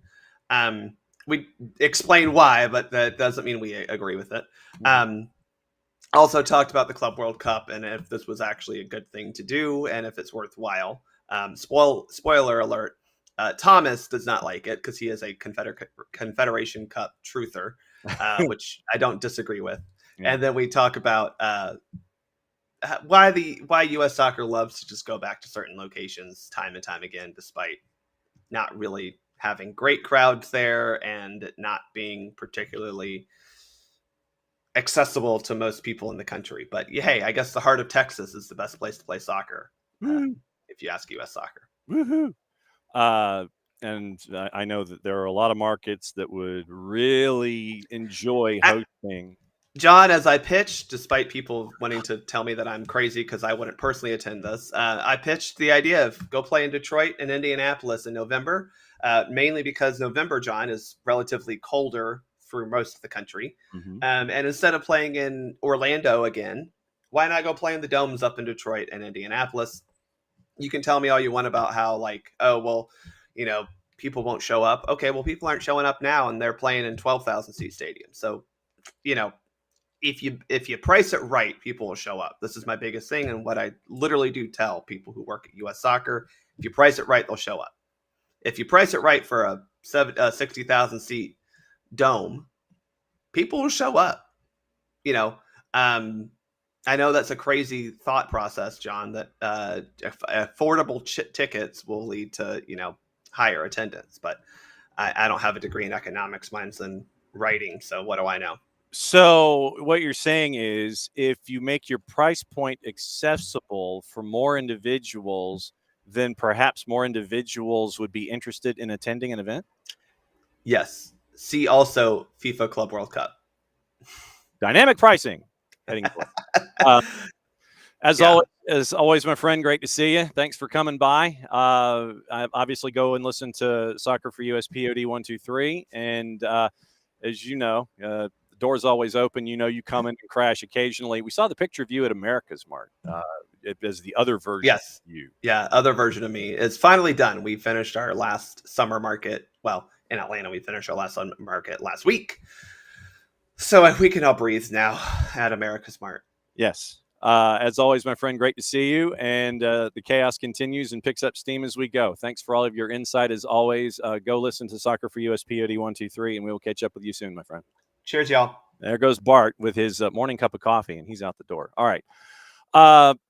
Gossip, rumor, and innuendo, morning sports, all that kind of stuff. So before, and this is where we get into, actually tell you what, let me get into, we'll go ahead. I'll save the gossip, rumor, and innuendo and what to watch, where to watch it, how to watch it for the tail. So Ricky, public service announcement from Ricky. World Cup volunteer applications are live. So there you go. So follow along. Dive into your World Cup volunteer applications, especially those of you that were Club World Cup volunteers, and we get to see a lot of you. So dive in. World Cup volunteer apps are live, so do that. And then we'll get into things you need to do, things you need to get, all that stuff. So we'll get into that. Okay. So this morning, before we came live, Crystal Palace's appeal against their demotion to the Conference League rejected by CAS. No real surprise, but CAS did come up with a judgment. Crystal Palace's front office, they stated their case on Friday, and it was anticipated either that CAS would have their decision on Friday after the tribunal itself, if it was a snap judgment, or it would be today, and it was this morning. So 7 o'clock this morning, Palace is playing in the Conference League next year. Nottingham Forest competing in the Europa League next year. So that's in play. Our buddy Ben Jacobs basically also said that Crystal Palace is going to be looking for any other legal avenue possible when it comes to appealing this decision on whatever grounds. So Palace chairman Steve Parrish and the club's lawyers, after the demotion breaching UEFA's multi-club ownership rules, we do have some MCO news with our buddy in the Texterverse. So we'll get into the Texterverse after we talk about the Crystal Palace decision. CAS statement released this morning, quote, after considering the evidence, the panel found that John Texter, founder of Eagle Football Holdings, had shares in CPFC, Crystal Palace Football Club, and Olympique Lyon, and was a board member with decisive influence over both clubs at the time of UEFA's assessment date. The panel also dismissed the argument by CPFC that they received unfair treatment in comparison to Nottingham Forest and Olympique Lyonnais. Panel considered that UEFA's regulations are clear and do not provide flexibility to clubs that are non-compliant on the assessment date as CPFC claimed. Palace initially, and Leon Ember's article continues, once again, Palace qualified for winning the FA Cup. UEFA, however, ruled Eagle Football's 43% stake in Palace via John Texter was in conflict with its majority stake in Lyon after both clubs qualified for Europa League. Lyon took precedence over Palace. Palace finished 12th in the Premier League. Lyon finished 6th in Ligue 1.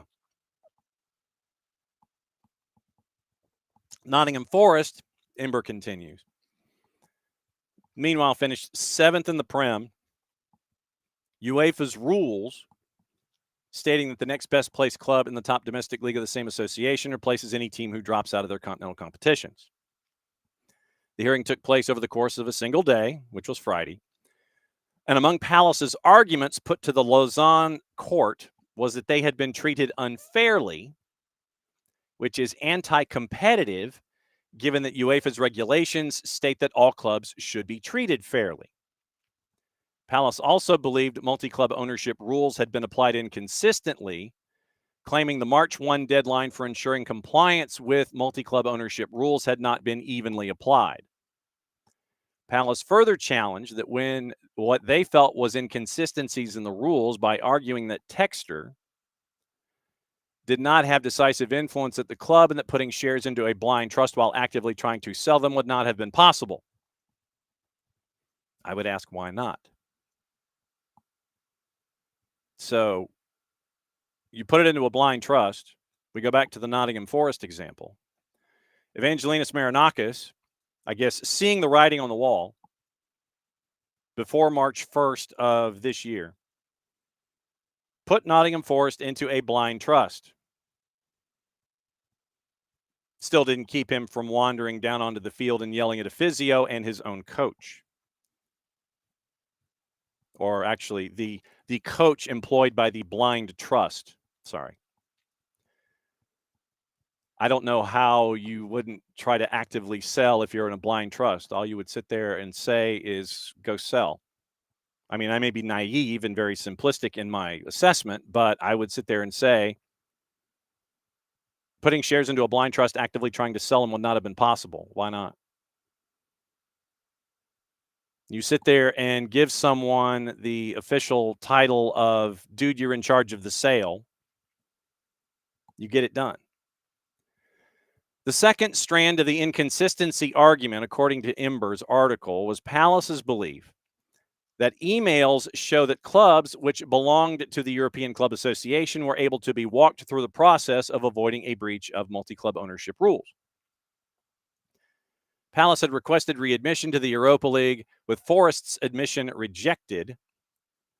And Forest's situation also came into their case. Palace made the claim that Forest are effectively in an MCO with Eagles football's clubs, given their transfer dealings this summer in particular. More on that in a bit. Lyon's financial difficulties had thrown their European participation into doubt, but the French football authorities relegating them to Ligue 2. We went over all of that when it happened. Basically, John Textor at the time wanted to tell the DNCG, which is basically the FA of France, hey, yo, how about we do this? How about we slide Botafogo funds? John Textor said this. He goes, how about I slide Botafogo funds to cover the debt of Crystal Palace, or of Lyon? The DNCG, the FA of French football, is like, nah, fam, that's not how this works. You can't do that. So Lyon was kind of left to their own devices and their own deficit spending. So Lyon's difficulties relegating them to Ligue 2, which would have seen them surrender their place in Europa League at the end of the season, only for the club to successfully appeal that decision. First leg scheduled to take place now, August 21st, in the Conference League playoffs. Phase draw on the 29th, league phase commencing on October 2. So Palace right now is either going to be playing Midtjylland or Fredrikstad out of Norway, as of right now. Remember, we said that Ben Jacobs is saying that Crystal Palace is going to chase after any legal recourse they have. So obviously Palace's fans are pissed. Forest is like, yeah, okay, whatever. And that's where the decision lay at the moment. Now, checking all of the other articles and details that we might have missed in the initial run. Will Castle over at the Independent reminds us that the club missed the March 1 deadline to demonstrate that Textor had no control or influence. The appeal was lodged last month when it was deemed that Textor had decisive influence over both Palace and Lyon following a closed-door hearing back on August the 8th, back on Friday. UEFA's club financial control body initially decided Textor's interest in both clubs meant only one could enter Europa League. Once again, we get into the whole thing of Lyon finishing higher in the standings than Crystal Palace. Move came too late to satisfy UEFA. Palace had to go to CAS.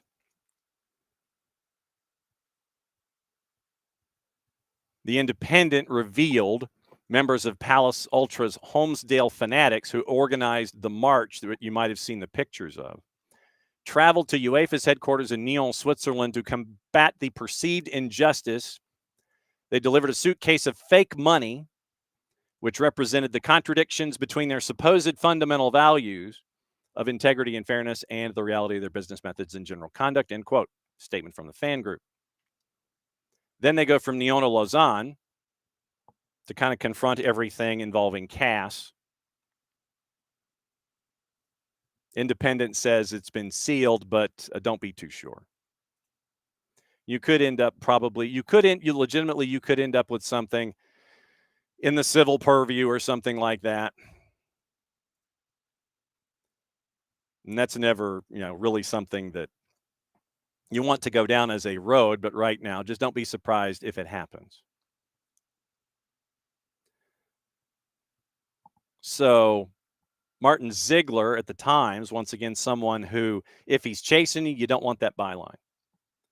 The ruling is a severe financial blow to Palace, could cost the club about £20 million compared to the prize money available in Europa League. Quoting Ziegler, the club believed they had a powerful case. It would be farcical for them to be excluded from the Europa League for multi-club ownership issues. It appears, according to Ziegler, the CAS tribunal took the view that in a strict legal sense, Palace had not put arrangements in place before March 1. And then it goes through Ziegler rolls through the statement. Palace sources told the Times last week they believed UEFA would not have taken such a hardline approach in their case had it involved a big European club such as Barcelona or United.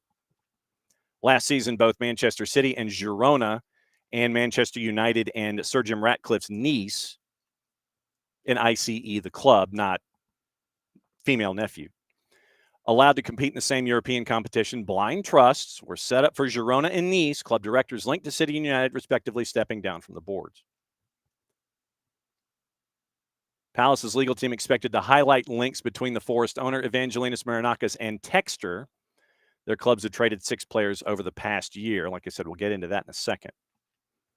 Sources close to Textor, whose clubs, including Botafogo, are in financial turmoil, confirmed to the Times he and Marinakis have regularly traded players. They've also held talks about working jointly to develop football academies in Brazil.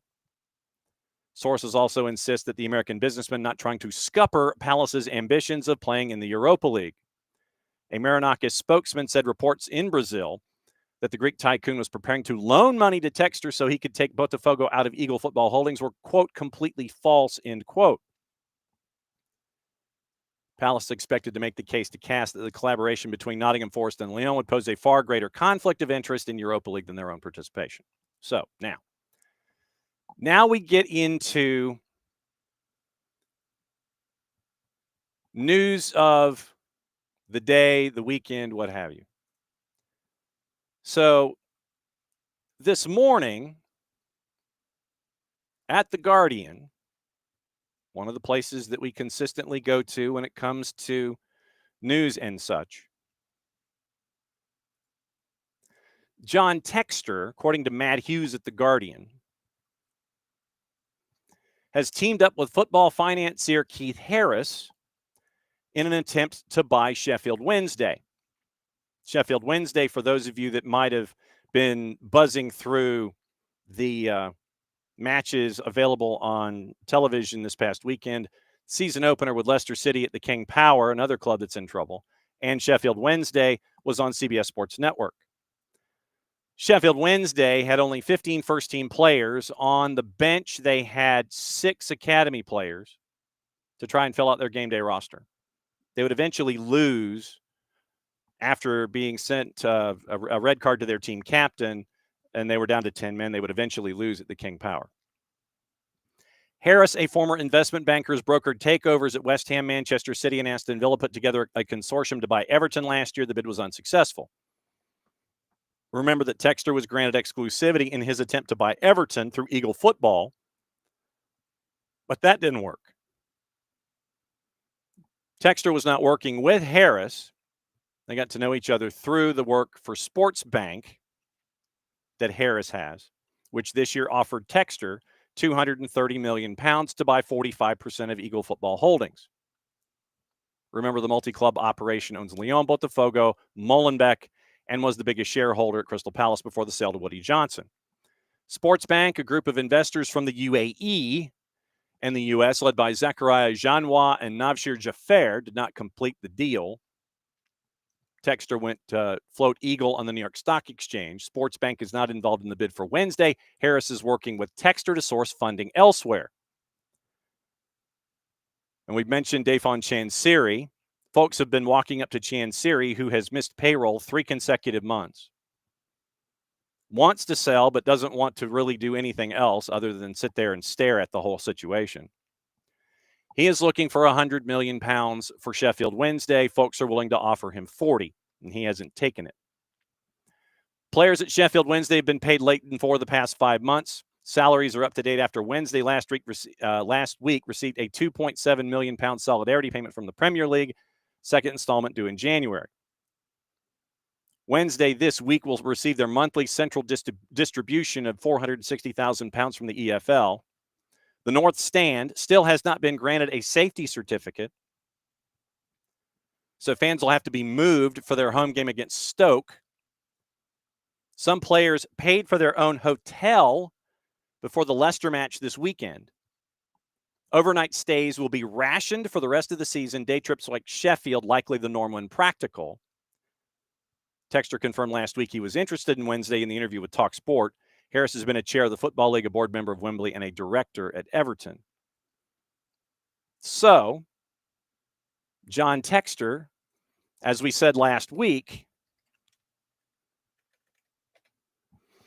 interested in Sheffield Wednesday. And so you'll remember our conversation that we brought up last week about Jason Stevens and Marinakis and Texter.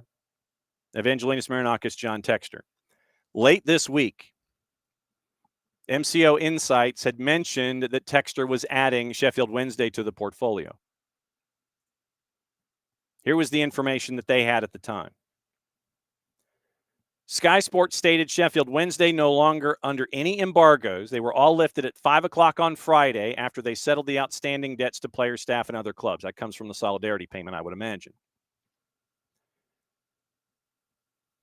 The question is, who paid the debts? Like I said, it is an assumption on my part that it is the Premier League solidarity payment. Or was it through a cash injection of one of Texter's many holding companies? That's the question from MCO Insights. Wednesday are still under transfer restrictions until 26-27 because of exceeding 30 days of late payments. Once again, you can't pay a transfer or a loan fee for any player until after 27. However, loaning players with no fees and delayed payments still an option and a benefit of a club belonging to an MCO model like Eagle Football Holdings. And this is what MCO Insights is positing.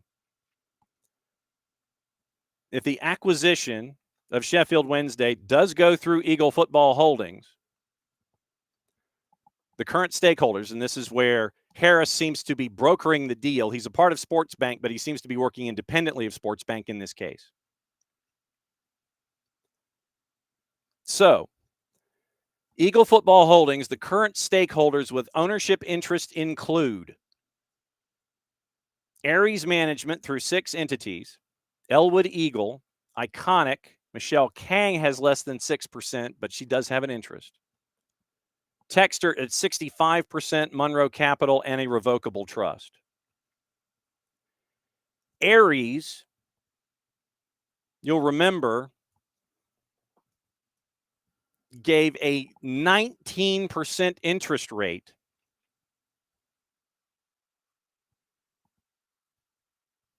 to John Texter. Media reports suggested, according to MCO Insights, Aries Management forced John Texter to sell his stake in Crystal Palace, sold to Woody Johnson. Aries Management received the majority of the proceeds from the sell. Eagle Football, $1.2 billion in the hole, including total debt.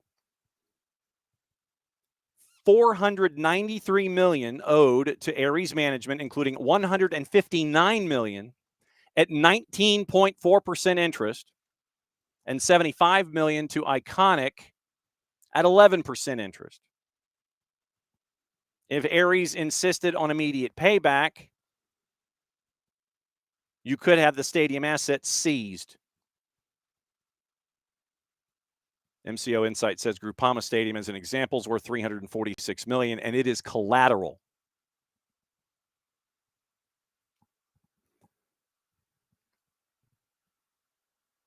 $27.2 million is owed by Eagle to Botafogo. $27.2 million debt owed by Eagle to Botafogo. Eagle's 90% stake in Botafogo SAF assets have been frozen.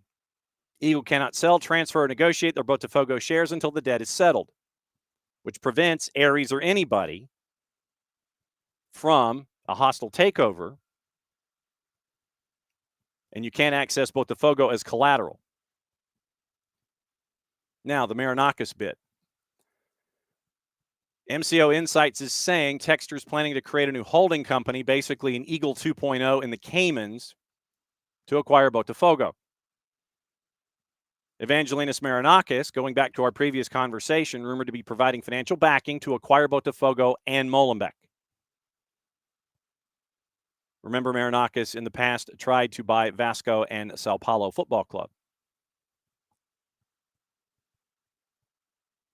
Now, remember, Iconic is also battling Texter in a series of lawsuits where they're pointing fingers at each other in courtrooms in South Florida. Iconic wants $94 million, $75 million that they invested plus interest. Texter is saying, and he is alleging securities fraud. Iconic versus Texter, by the way, was filed in London. Texter versus Iconic filed in Florida. Texter is alleging securities fraud, claiming Iconic knew that their adventure would fail due to Alexander Canaster's alleged ties to sanctioned Russian individuals. Jamie Dinan and Alexander Canaster, Edward Eisler, Tifosi Capital and Advisory's Fausto Zeneton, that is Iconic. So Jamie Dinan is the big name that's attached to that. Then you have Tifosi Capital and Advisory. They have partnerships with Venezia, Norwich, QPR, and Peterborough. Elmwood, that we mentioned, that has Elmwood Partners is an investment firm of $608 million in Australian dollars, a minority investor in Eagle Football with links to Texter and many technological companies that Texter currently owns. So those are the tentacles that we currently have in play. John Texter, with a lot of legal proceedings going on and a lot of money owed to other folks, some of them at outrageous interest rates. And then you compare that information to what came out this morning, where Texter and Keith Harris are working together to try and get Sheffield Wednesday from Dafon Chansiri. Once again, you're trying to pick up a distressed asset, pennies on the dollar, and it makes you really wonder what the price tag is going to be. Once again, Chansiri asking for 100. Folks, $40 million was an offer that was sent in June from an American consortium whose folks were not identified. Chansiri turned that down. So it is Keith Harris from Sportsbank, but not Sportsbank, and John Texter who have teamed up to attempt to buy Sheffield Wednesday. So once again, we're keeping an eye on this story and finding out what's going on. Hopefully, in the near future, we can have some folks on the show, and I will blow out a Tuesday so we can go through the Texterverse 101, walk everybody through it, walk everybody through what common perception is of John Texter in this current universe, and we'll see where it goes from there. But so, yes, this morning it appears Keith Harris from Sportsbank, a financier, is pairing up with John Texter in an attempt to pick up Sheffield Wednesday. Once again, Texter had mentioned last week that he was interested in Sheffield Wednesday. So this is the next step in that process.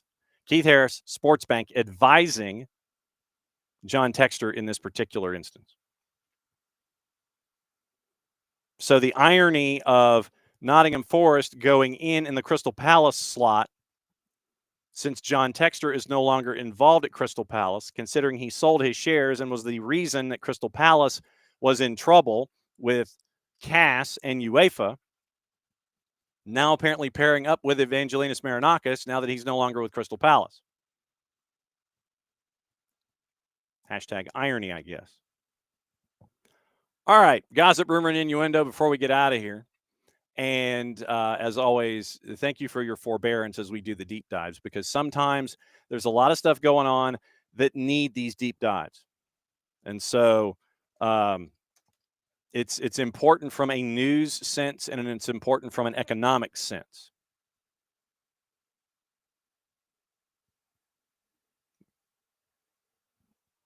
All right, Ben Jacobs. What we know. Rodrigo Muniz still leads top striker target. No agreement with Fulham yet. Leeds haven't given up hope. Dominic Calvert-Lewin is a possible second name. So Wolfsburg submitted a £10 million bid for Sunderland star Try Hume. Sunderland don't want to sell. He's viewed as important to their survival.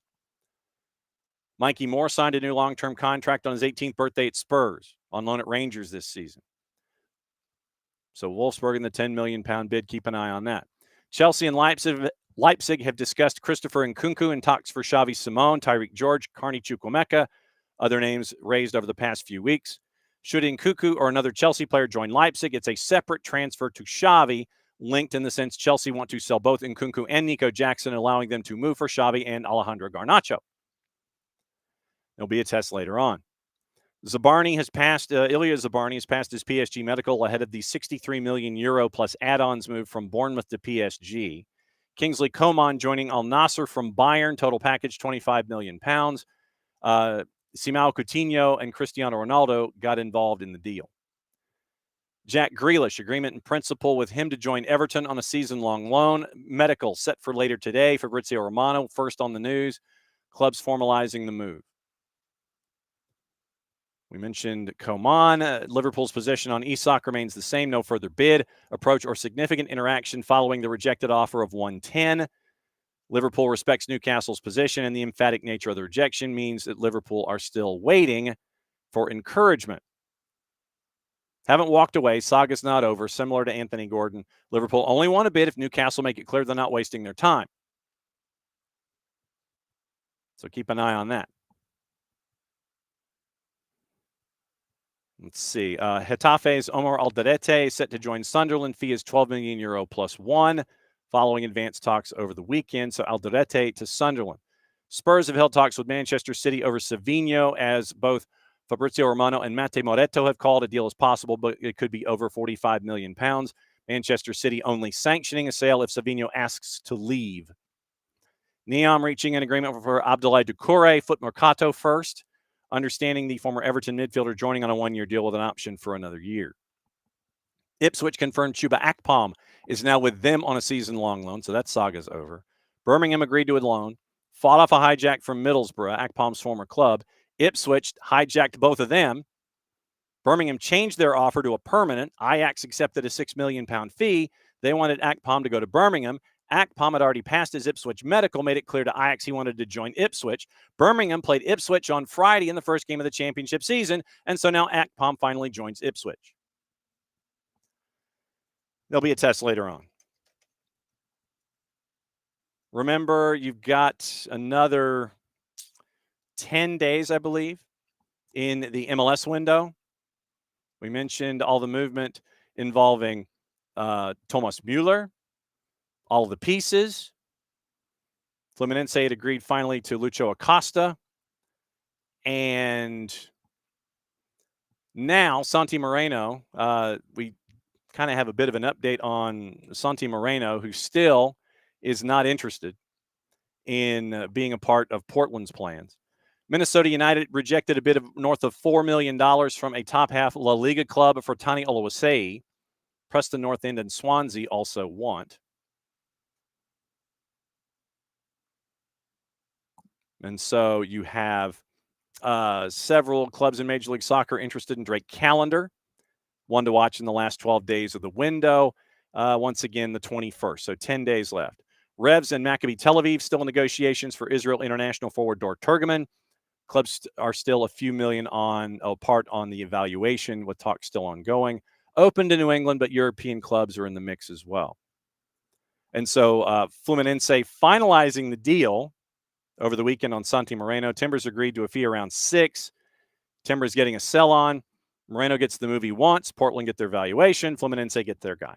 So it looks like Santi Moreno, for the price tag, is heading to Flu.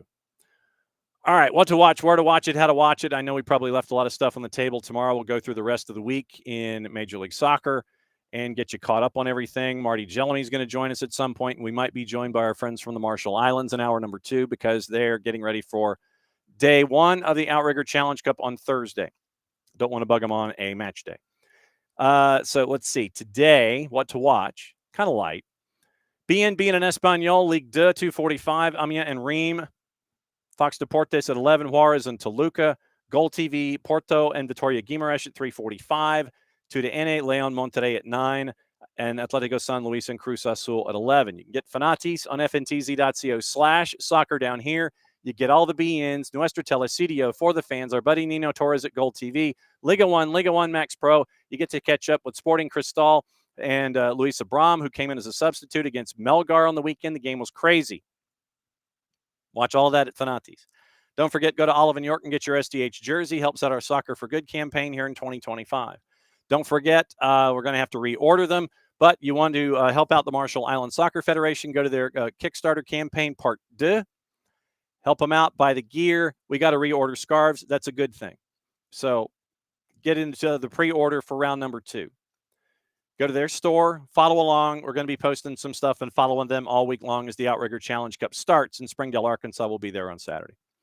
Don't forget, go and be a Fanatico, $10 a year. What do you do for $10 a year? You can be a Fanatico at SDH.